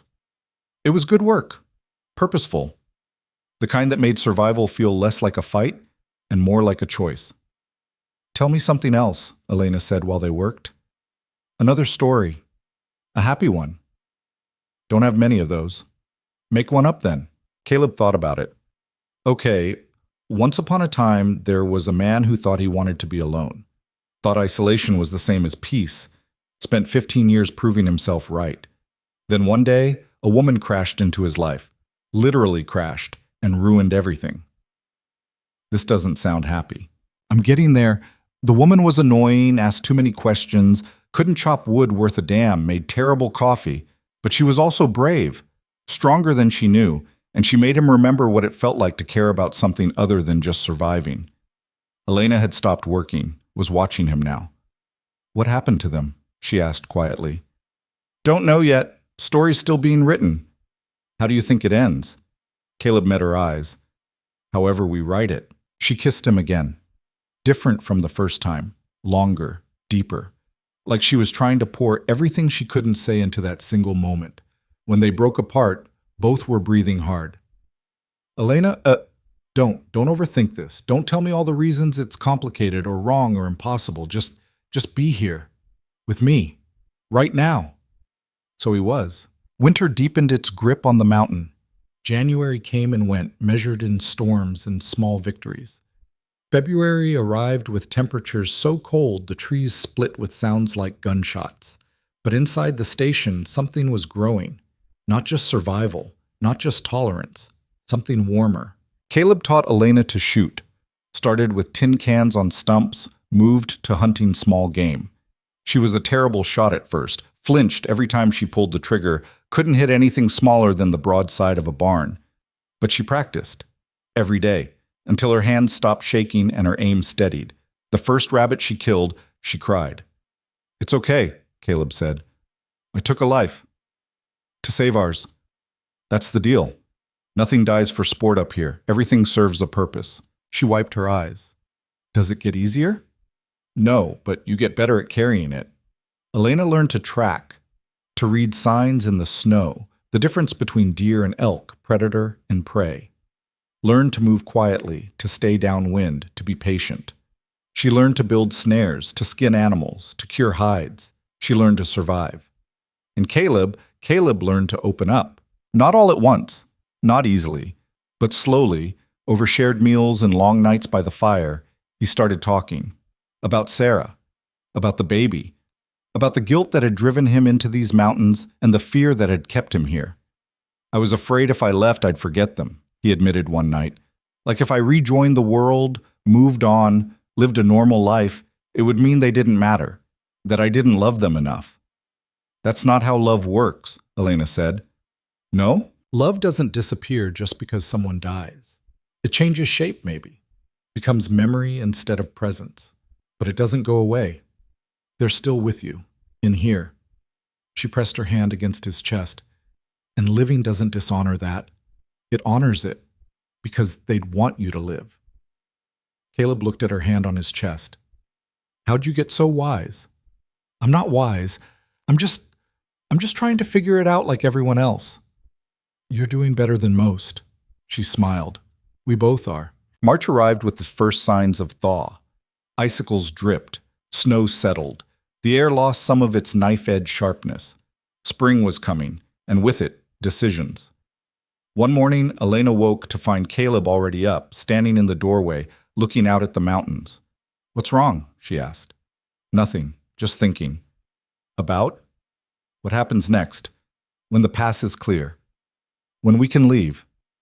Elena's stomach clenched. Do you want to leave? Do you want to stay? The question hung between them. Truth was, Elena didn't know. This winter had been brutal, terrifying. She'd come closer to death more times than she could count, but she'd also never felt more alive, more real, more herself. Back in Boston, she'd been a decoration, a bargaining chip, something pretty to look at and trade. Here, she was necessary, vital, a partner in survival. Going back meant returning to that world, to expectations and contracts and men like Victor who saw her as property. But staying meant what? A life in the mountains? Seasons of struggle?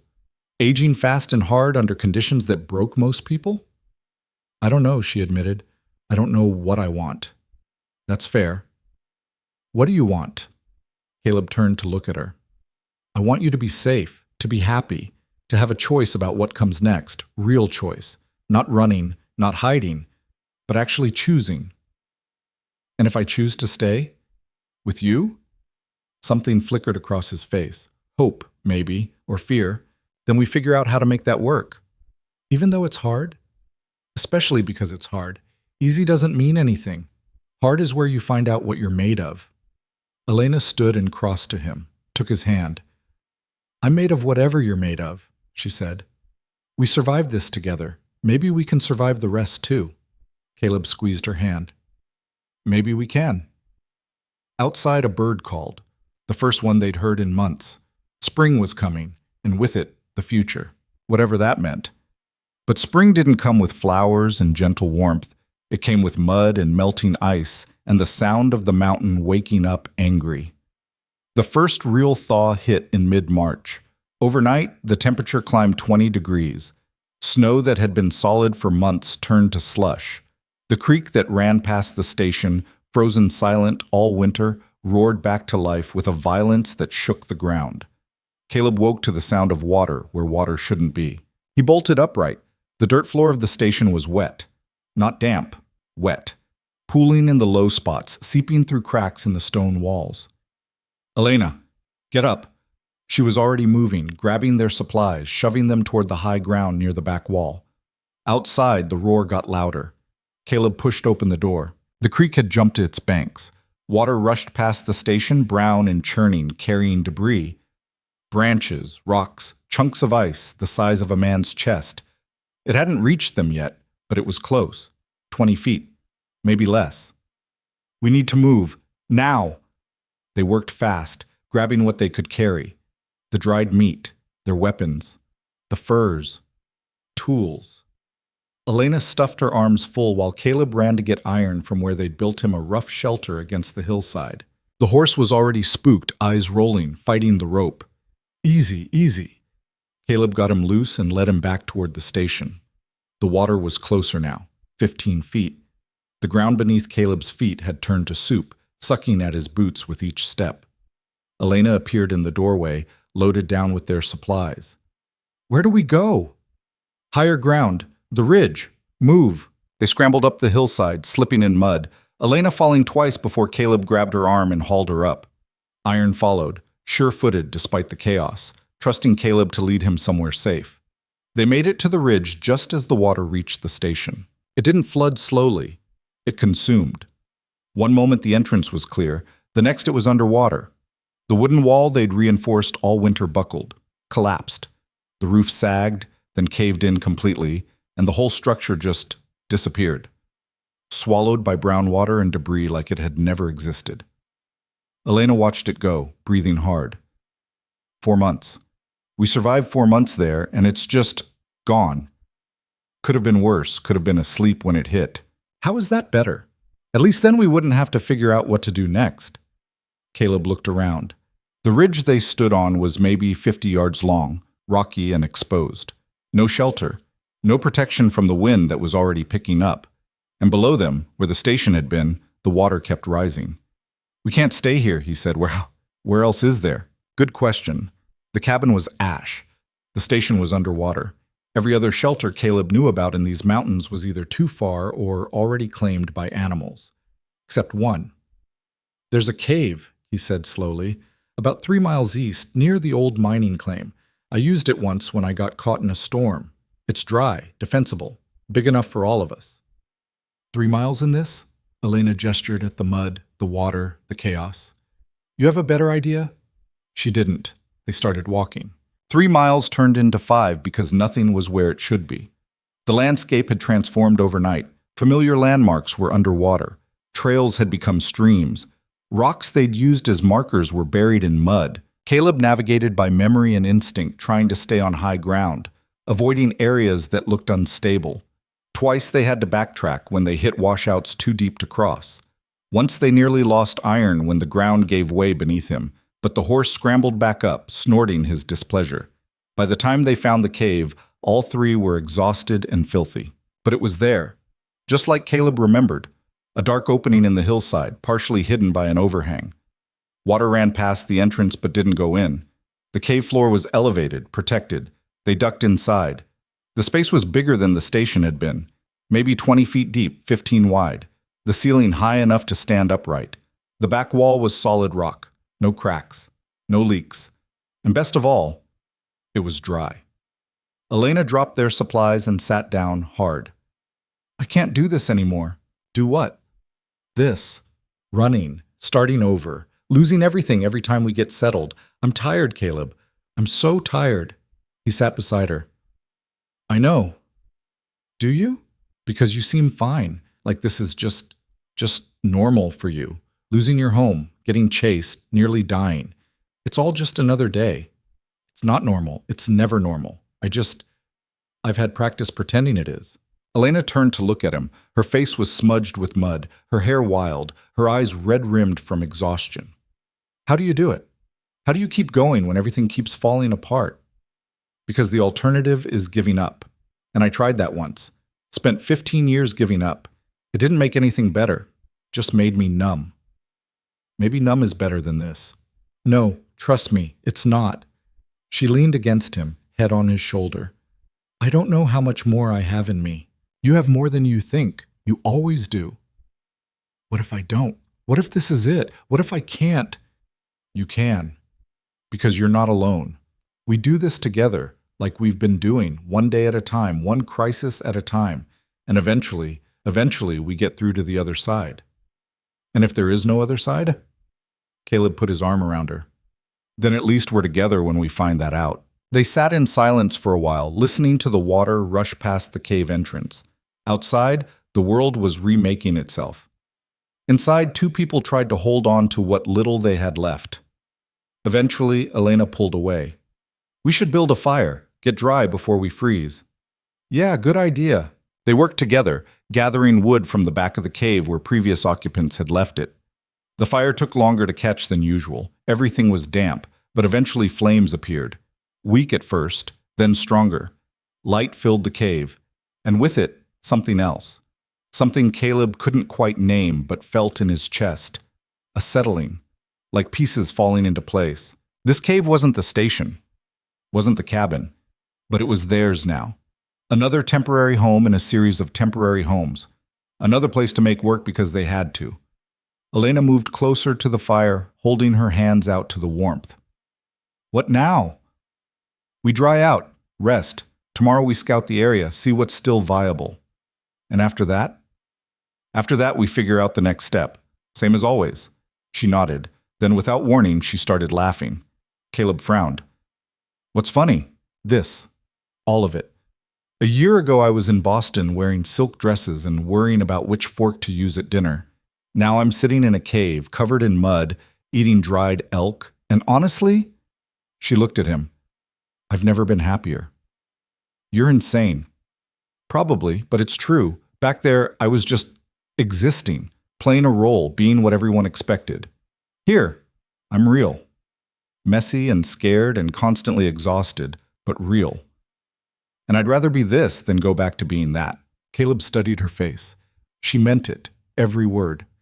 You know, if we stay up here, it doesn't get easier. Spring means mud, summer means forest fires, fall means getting ready for the next winter. It's a cycle. It never stops. I know. And there's no guarantee, no safety net. We could starve, get sick, die from 100 different things. I know that too. Then why stay? Elena met his eyes. Because you're here. Because when I'm with you, I'm not afraid of dying. I'm only afraid of not living. Does that make sense? It did. More than Caleb wanted to admit. Yeah, he said quietly. It makes sense. She scooted closer, close enough that their shoulders touched. Tell me we're going to make it. Even if it's a lie. Just tell me. We're going to make it. Promise? Promise. She kissed him. Soft at first, then deeper. Like she was trying to convince herself he was real, that this was real, that they hadn't just imagined each other into existence out of desperation and need. When they broke apart, both were breathing hard. Elena, don't overthink this, please. Just be here. So he was. There in the firelight, there in the warmth, there with her. And for the first time since Sarah died, Caleb let himself feel something other than grief. He let himself feel hope. The next week was spent rebuilding. Again.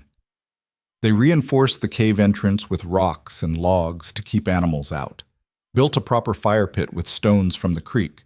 Strung a rope across the back for drying clothes and meat. Made beds from pine boughs and the furs they'd salvaged. It wasn't comfortable, but it was functional. Elena threw herself into the work with an intensity that bordered on obsession. Up before dawn, working until after dark. Building, organizing, improving. Like if she stopped moving, she'd have to think about everything they'd lost. Caleb recognized the pattern. He'd done the same thing after Sarah died, worked himself to exhaustion every day so he'd be too tired to feel anything. "You need to rest," he told her one evening. "I'm fine." "You're not. You're running yourself into the ground." "I said I'm fine." "Elena, don't." She spun to face him, eyes blazing. "Don't tell me what I need. Don't tell me to slow down or take care of myself or any of that. I need to work. I need to stay busy. Because if I stop, if I let myself think about everything, I'll fall apart. And I can't fall apart. Not now. Not when we're so close to what? I don't know. Something. Anything. A life that makes sense, a place we can stay without losing it. I don't know what I'm looking for, but I know I haven't found it yet." Caleb crossed to her, put his hands on her shoulders. "You're looking for certainty, stability, some guarantee that the ground won't keep shifting under your feet." "Yes, exactly. You're not going to find it, not up here, not anywhere. Life doesn't come with guarantees." "Then what's the point?" "The point is we keep trying anyway. We build knowing it might fall apart. We care knowing we might lose everything. We hope knowing we might be disappointed, because the alternative is giving up. And we don't give up. You taught me that." Elena's eyes filled. "I didn't teach you anything. You were already strong. I was already dead, just still breathing. You brought me back, forced me to care again, to want something other than just surviving another day. So yeah, you taught me. You taught me it's okay to hope." A tear slid down her cheek. "What if I can't do this? What if I'm not as strong as you think? Then I'll be strong enough for both of us. Until you find yours again, same way you did for me all winter." She collapsed against him, sobbing. Not quiet tears. Big racking sobs that shook her whole body. Months of fear and exhaustion and loss pouring out all at once. Caleb held her, didn't try to stop her or tell her it would be okay, just held her while she broke and hoped she'd come back together stronger. Eventually, the sobs slowed. Stopped. Elena pulled back, wiping her face. "I'm sorry." "Don't be. I'm a mess. So am I. We're both a mess. That's okay." She almost smiled. "What would we do without each other? Probably die alone in the woods. That's dark, but accurate." This time she did smile. Small, but real. "Yeah, accurate." They sat by the fire that night, not talking, just being, together. And somehow that was enough. April brought more chaos. The flooding continued for 2 weeks before finally receding. By the time the water dropped, the landscape had been rewritten. Trees that had stood for decades were gone, ripped out by the roots. The creek had carved a new channel 1/2 mile from its original path. And everywhere, mud. Thick, slick, impossible mud that made travel treacherous. But with the chaos came opportunity. Fish. Thousands of them, stranded in pools and eddies as the water receded. Caleb and Elena spent 3 days catching as many as they could, smoking them over the fire until they had enough protein to last months. New plants appeared in areas that had been underwater, greens and roots and mushrooms. Elena learned to identify the edible ones, building their food stores beyond just meat. And animals. Drawn by the same resources, deer and elk returned to the valley below the cave. Caleb's hunting improved with the easier access. They weren't just surviving anymore. They were living, building something that looked almost like a future. Then one morning in late April, Elena woke up sick. It started with nausea. She made it outside the cave before vomiting, but barely. Caleb found her leaning against a tree, pale and shaking. "What's wrong?" "I don't know. Stomach. Maybe something I ate?" "We ate the same things." "Then maybe I'm just..." She stopped, went even paler. "Oh no." "What?" Elena looked at him, eyes wide with something that might have been fear or wonder or both. "When was my last monthly bleeding?" Caleb's brain stuttered. What? My cycle. When was..." She counted on her fingers. Counted again. "I haven't bled since January, maybe December. I thought it was the stress. The cold. Bodies shut down when they're under that much strain." "They do?" "Caleb." Her voice shook. "I think I might be pregnant." The world tilted. Pregnant. The word hit Caleb like a physical blow. Images flashed through his mind: Sarah, pale and bleeding, the midwife's helpless hands, the tiny body that never drew breath, the frozen ground, the grief that had swallowed him whole. "No," he said. "No, you can't be. I might be. The nausea, the missed cycles, No." He backed away. "This isn't... We can't... Caleb, you could die!" The words exploded out of him. "Do you understand that? We're 3 miles from the nearest town, 50 miles from a doctor. If something goes wrong, if you bleed or the baby's turned wrong, or I know the risks." "No, you don't. You weren't there. You didn't watch someone you loved die while you stood there useless. You didn't bury..." His voice broke. "You didn't bury them both." Elena stepped toward him. "Caleb, look at me." He couldn't meet her eyes, couldn't face what this meant. "Look at me." Finally he did. She was crying, but her voice was steady. "I'm scared too, terrified, but running away won't change what's happening, and pushing me away won't protect either of us from the pain if something goes wrong. All it does is make sure we face it alone instead of together. I can't lose you. You won't. You don't know that." "No, but I know I have a better chance with you here than with you running, so please, please don't run." Caleb wanted to. Every instinct screamed at him to grab his rifle and disappear into the mountains, to put distance between himself and the possibility of reliving his worst nightmare. But Elena was right. Running wouldn't change anything, wouldn't protect her, wouldn't save him from the pain if the worst happened. All it would do is make him alone, again. And he'd promised himself, promised her, that he wouldn't be that person anymore. Slowly, Caleb nodded. Okay, we do this together."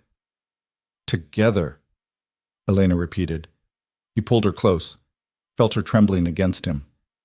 "We're going to need help. Someone who knows about birthing, medicine, someone who can... The town. We have to go to the town. That's a 3-day walk, maybe more if the trails are still washed out. Then we start tomorrow." "Elena, you can barely keep food down. You're not strong enough to..." "I'm strong enough to do what needs to be done, same as always." She was right about that, too. They spent the rest of the day preparing, packed light, just the essentials. Food, water, weapons. Left Iron with most of their supplies in the cave. He'd be safe there, safer than on the trail where one wrong step could mean disaster. That night, Caleb couldn't sleep. He lay awake, listening to Elena's breathing, thinking about what came next, about all the ways this could go wrong, and about the one way it could go right. A child. His child. Growing inside the woman he'd come to love.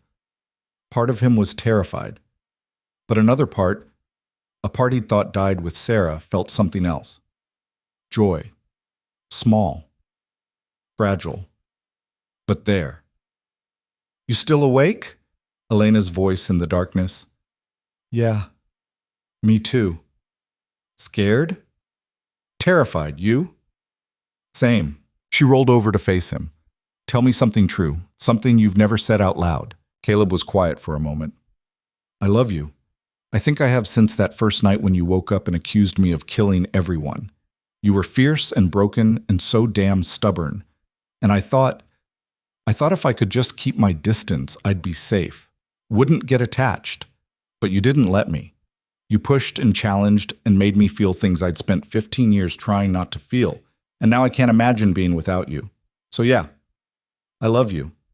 And it scares the hell out of me." Elena was crying again, but smiling too. "I love you too. Have for a while now. Didn't know how to say it. Didn't know if you'd want to hear it. I want to hear it, every day for the rest of our lives, however long that is. Even if it's short? Especially if it's short, I'd rather have 1 real year with you than 50 fake ones with anyone else." She kissed him. "We're going to make it, all of us. I don't know how, but we will. You sound pretty sure about that. I have to be, because the alternative is unacceptable." Caleb held her close. "Then we make it happen, whatever it takes." They left at first light. The trail down the mountain was worse than Caleb remembered, washed out in places, blocked by fallen trees in others. They had to detour constantly, adding miles to an already long journey. Elena struggled. The nausea was worse in the mornings, leaving her weak and shaky. But she pushed through, determined not to slow them down. By the second day, Caleb was carrying most of their supplies to lighten her load. By the third, he was half carrying her, one arm around her waist, supporting her weight. "I can walk," she protested. "I know, but you don't have to. We'll never make it at this pace. We'll make it, just slower." They stopped early that night, making camp near a stream. Elena collapsed immediately, too exhausted to eat. Caleb built a fire and heated water for tea, made her drink it even though she didn't want to. "You need to keep your strength up." "I'm trying." "I know, you're doing great. I'm slowing us down." "You're growing a human." "That's a pretty good excuse for being slow." She managed a weak smile. "You're too good to me." "Nah, just returning the favor. You took care of me all winter. My turn now." Elena's eyes drifted closed. Within minutes, she was asleep. Caleb sat watch, feeding the fire, listening to the night sounds, wondering what they'd find when they reached the town, wondering if help would be enough, wondering if he was strong enough to survive losing everything again. He didn't have answers, just hope. And right now, that had to be enough. The town of Clancy Peak wasn't much.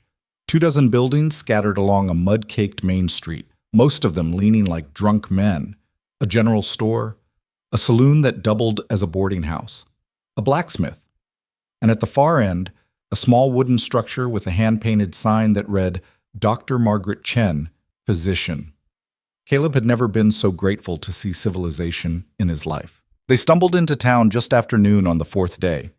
Elena was barely conscious, leaning heavily against him, her skin hot to the touch. The nausea had gotten worse overnight, and this morning she'd started running a fever. People stopped to stare as they passed. A mountain man and a sick woman made for good gossip in a town this small. Caleb ignored them all, focused only on getting Elena to the doctor's office. He kicked the door open without knocking. Inside, a woman looked up from where she was grinding something with a mortar and pestle. She was maybe 50, Chinese, with sharp eyes that took in the situation immediately. "Pregnant?" she asked. "Maybe. We don't know for sure."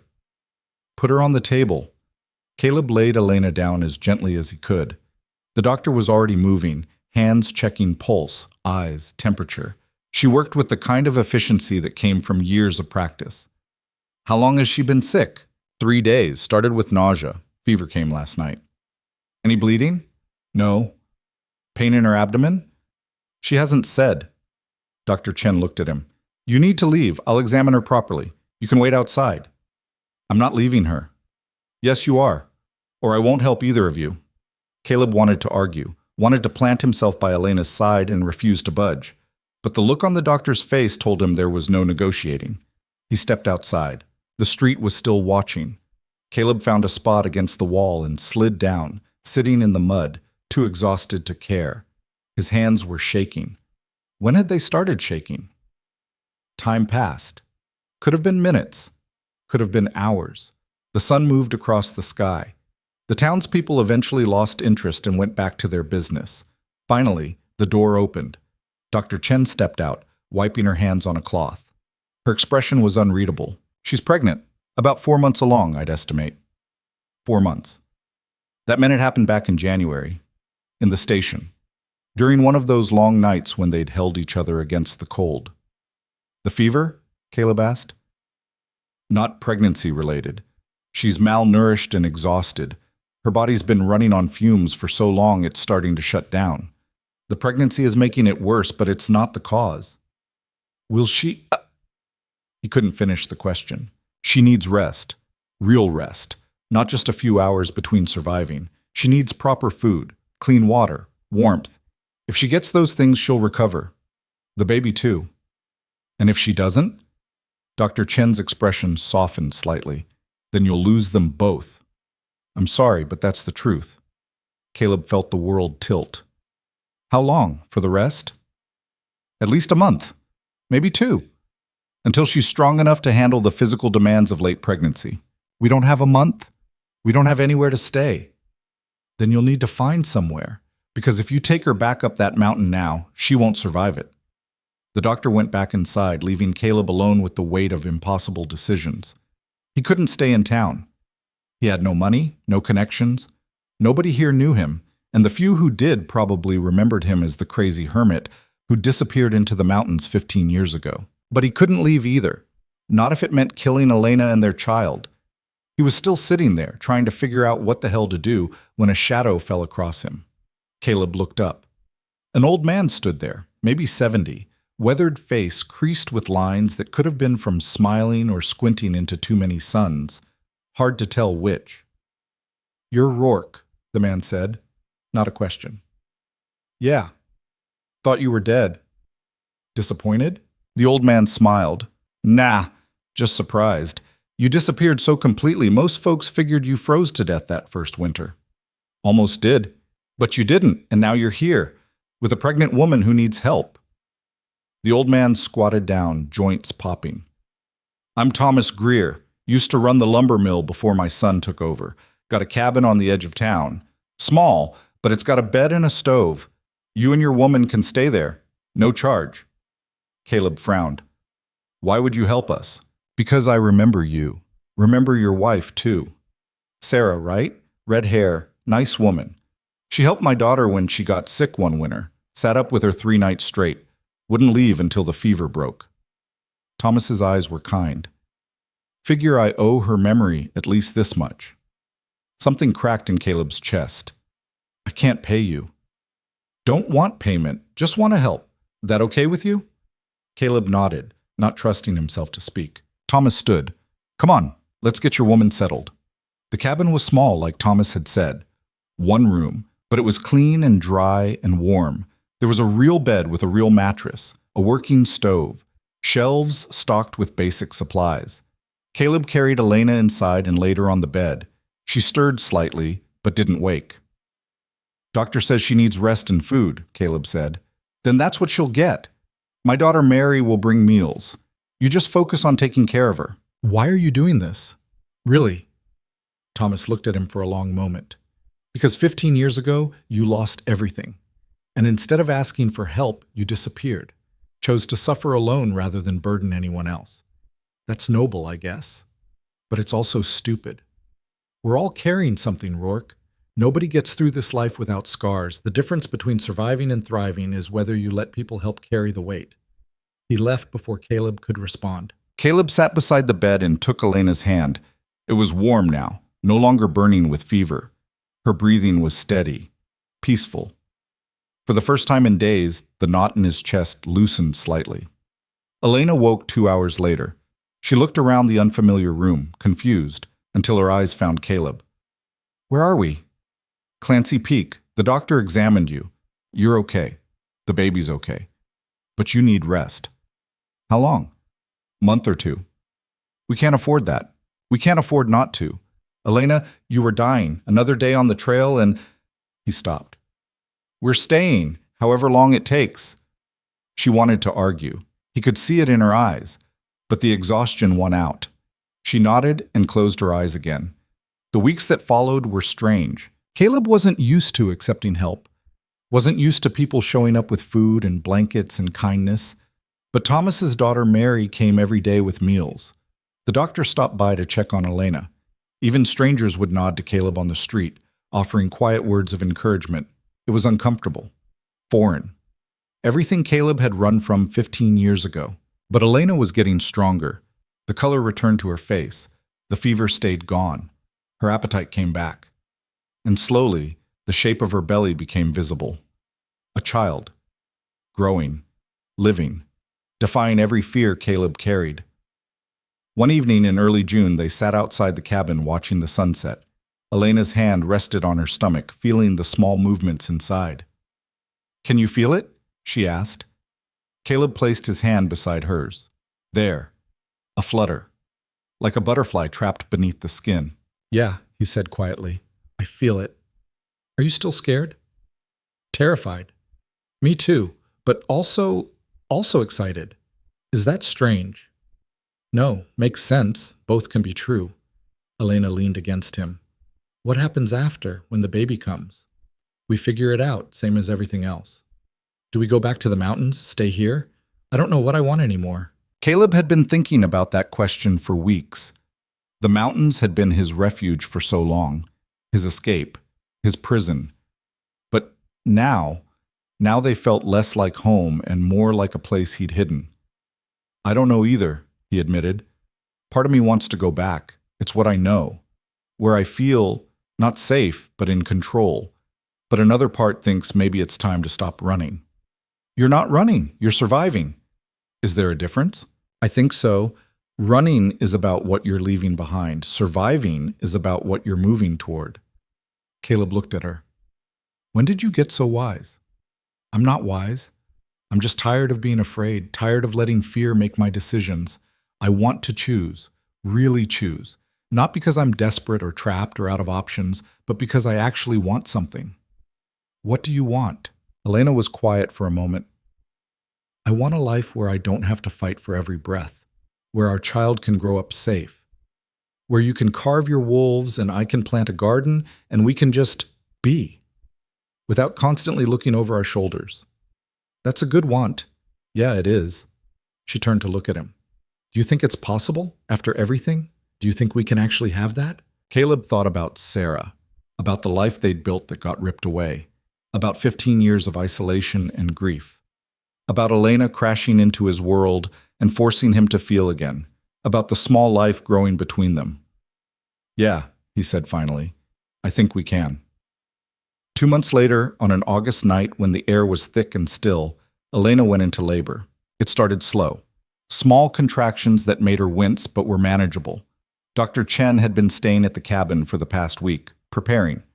She'd seen enough births to know this one was coming soon. How bad? The doctor asked. Not bad yet, but getting stronger. Good. That's normal. Caleb paced. He couldn't help it. Every instinct screamed at him to do something, fix something, control something. But there was nothing to control. Just Elena and the baby and the terrible uncertainty of what came next. Hours passed. The contractions got worse. Elena gritted her teeth through them, refusing to scream. But Caleb saw the pain in her eyes, saw her knuckles go white gripping the bed frame. You're doing great, Dr. Chen said. Won't be long now. How long? Elena gasped. Could be minutes, could be hours. Every baby's different. It was hours. Long, brutal hours where Caleb felt completely useless. He held Elena's hand, wiped sweat from her face, told her she was strong, she could do this. He was right here, but inside he was drowning in memories. Sarah's screams, the midwife's panicked face, the blood. So much blood. Caleb. Elena's voice cut through the spiral. Look at me. He did. I'm not her. This isn't then. I'm right here, right now, and I need you here too, not in the past. Here. Can you do that? Could he? Every part of him wanted to run, to escape before the worst could happen, but Elena's eyes held him, anchored him. Yeah, he managed. I can do that. Good, because this baby's coming whether we're ready or not. She was right. 20 minutes later, Dr. Chen said, I see the head, next contraction, push. Elena pushed, and then a cry, not Elena's. Smaller, higher, the sound of new life announcing itself to the world. It's a girl, Dr. Chen said, holding up a tiny, squirming thing covered in blood and vernix. She's perfect. The doctor cleaned the baby quickly, efficiently, then placed her on Elena's chest. Elena was crying, laughing, holding this impossibly small person like she was the most precious thing in the world. Which she was. Caleb stood frozen, unable to process what he was seeing. A baby. His baby. Alive. Healthy. Real. Come here, Elena said. Come meet your daughter. He moved on autopilot, sat on the edge of the bed, looked down at the tiny face peeking out from the blanket. She had dark hair, Elena's hair. But when she opened her eyes, just for a second, they were light. Maybe blue. Maybe gray. Hard to tell yet. You want to hold her? Elena asked. I don't know how. Neither do I. We'll figure it out. Elena shifted the baby into his arms. She was so light, so fragile. Caleb was terrified he'd break her just by holding wrong. But he didn't. She settled against his chest, making small noises. Content, safe, and something inside Caleb that had been broken for 15 years started to heal. Not all at once, not completely, but enough. Enough to let himself hope, to believe maybe this time things could be different. Maybe this time he could hold on to what mattered instead of losing it to cold and circumstance and cruel chance. "What should we name her?" Elena asked. Caleb looked at his daughter, at Elena, at the life they'd somehow built from nothing. "Sarah," he said quietly, "after my wife, if that's okay." Elena's eyes filled. "It's perfect." Dr. Chen finished cleaning up and gave them space, told them to rest, said she'd check back in the morning. The three of them, Caleb, Elena, and baby Sarah, stayed curled together in that small cabin. New family, new beginning. "We did it," Elena whispered. "We actually did it." "Yeah, we did." "What now?" Caleb looked out the window. The mountains were visible in the distance, dark shapes against the night sky. Beautiful, deadly. Home. But maybe home could be more than one place. "Now we figure out how to live," he said. "Not just survive, actually live. How do we do that?" "I don't know. But we'll figure it out, together, like everything else." Baby Sarah made a small sound. Not quite a cry, but close. Caleb adjusted his hold and she settled again. Elena smiled. "You're already good at this." "Don't know about that." "I do." They fell asleep like that, exhausted, scared, but together. And in the morning, they started figuring out what came next. The next year was hard in different ways than the mountain had been hard. Caleb took work where he could find it, helped at the lumber mill, did repairs around town, carved small figures to sell to travelers passing through. It wasn't much, but it was enough to keep them fed. Elena recovered slowly. The birth had taken a lot out of her, and the doctor warned she might not be able to have more children. Elena said she was fine with that. One was enough. One was everything. Sarah grew fast. From tiny newborn to squirming infant to a baby who smiled and laughed and grabbed at everything. She was loud, messy, perfect. And slowly, Caleb learned to let himself be happy. It wasn't easy. There were days when the grief came back hard. When he'd look at Sarah and see the child he'd lost.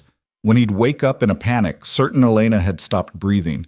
But those days got fewer, further apart. And Elena was there, always there, reminding him to breathe, to stay present, to let himself feel joy instead of waiting for it to be ripped away. One evening in late fall, they sat outside watching Sarah crawl through the grass.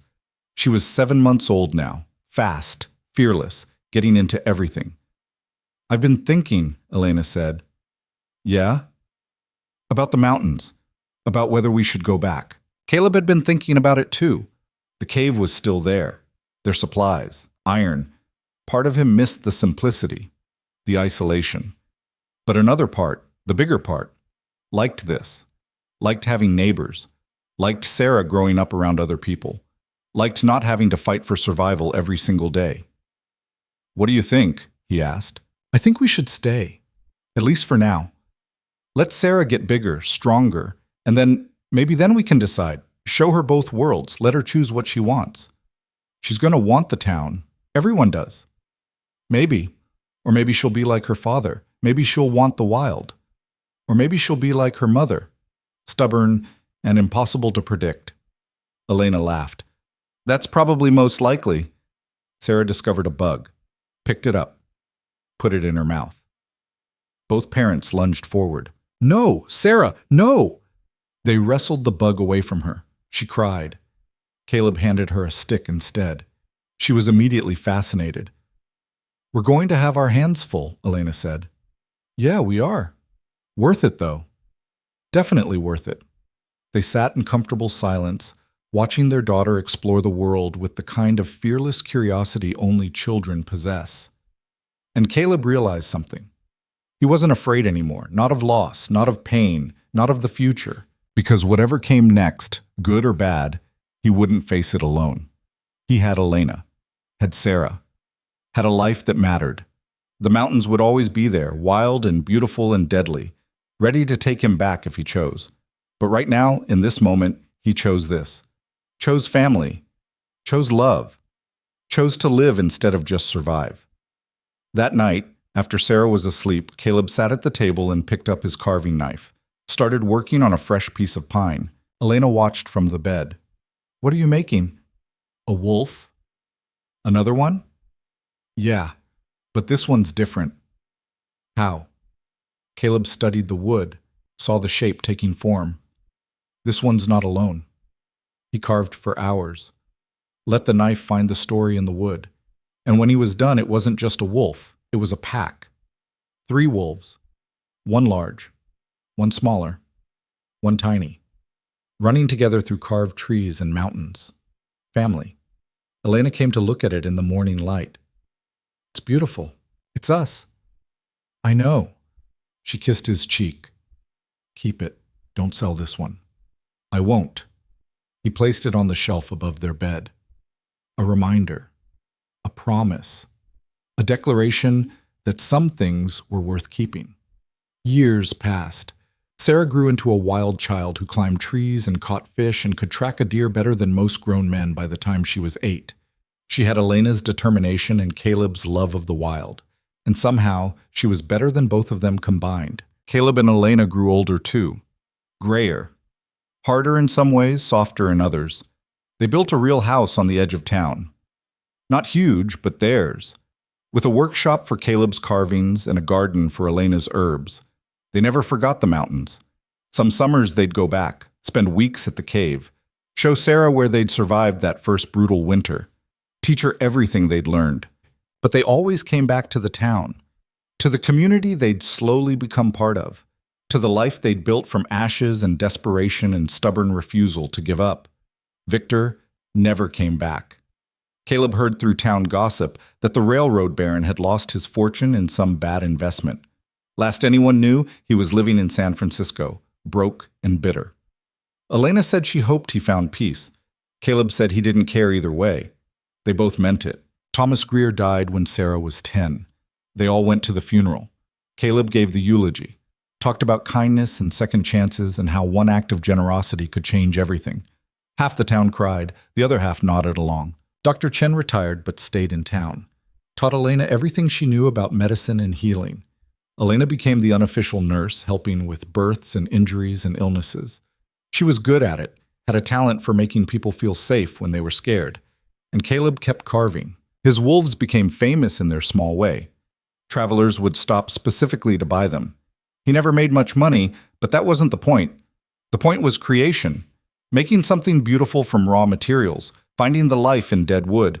He carved wolves for everyone who asked, but he always kept one piece for himself. The pack.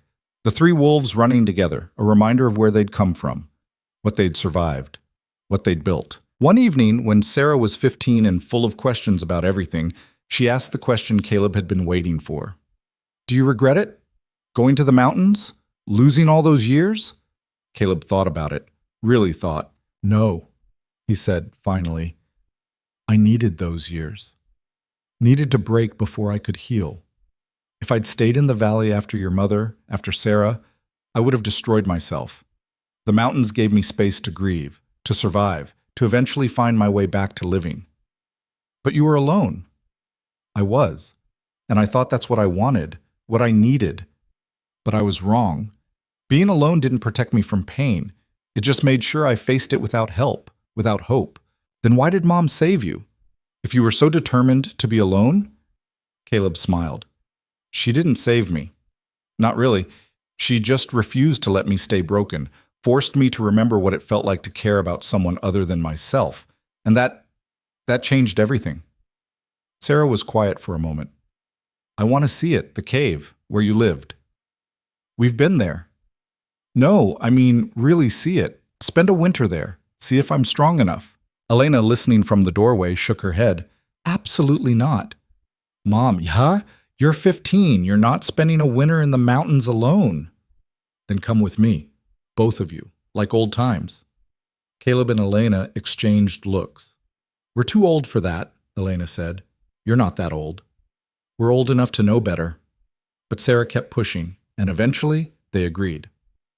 One winter, together. A family trip back to where it all started. They went that November. It was brutal. Harder than Caleb remembered. His joints ached. His lungs couldn't handle the cold like they used to. Elena struggled with the altitude, but Sarah thrived. She was made for this, the wild, the challenge, the constant edge of danger. She hunted, trapped, kept them fed when Caleb couldn't. And watching her, watching this fierce, capable young woman they'd created, Caleb felt something settle in his chest. Pride. Pure and uncomplicated. They'd done it. Against all odds, against every fear, they'd raised a child who was strong and kind and unafraid, who knew how to survive but also how to live, who understood that being alone wasn't the same as being strong. They stayed 3 months, left in February when the storms got too dangerous even for Sarah's enthusiasm. Back in town, Sarah announced she wanted to be a guide, lead hunting parties and explorers into the mountains, use what she knew to help people. Caleb said he thought that was a fine idea. Elena said she'd worry every day but wouldn't try to stop her.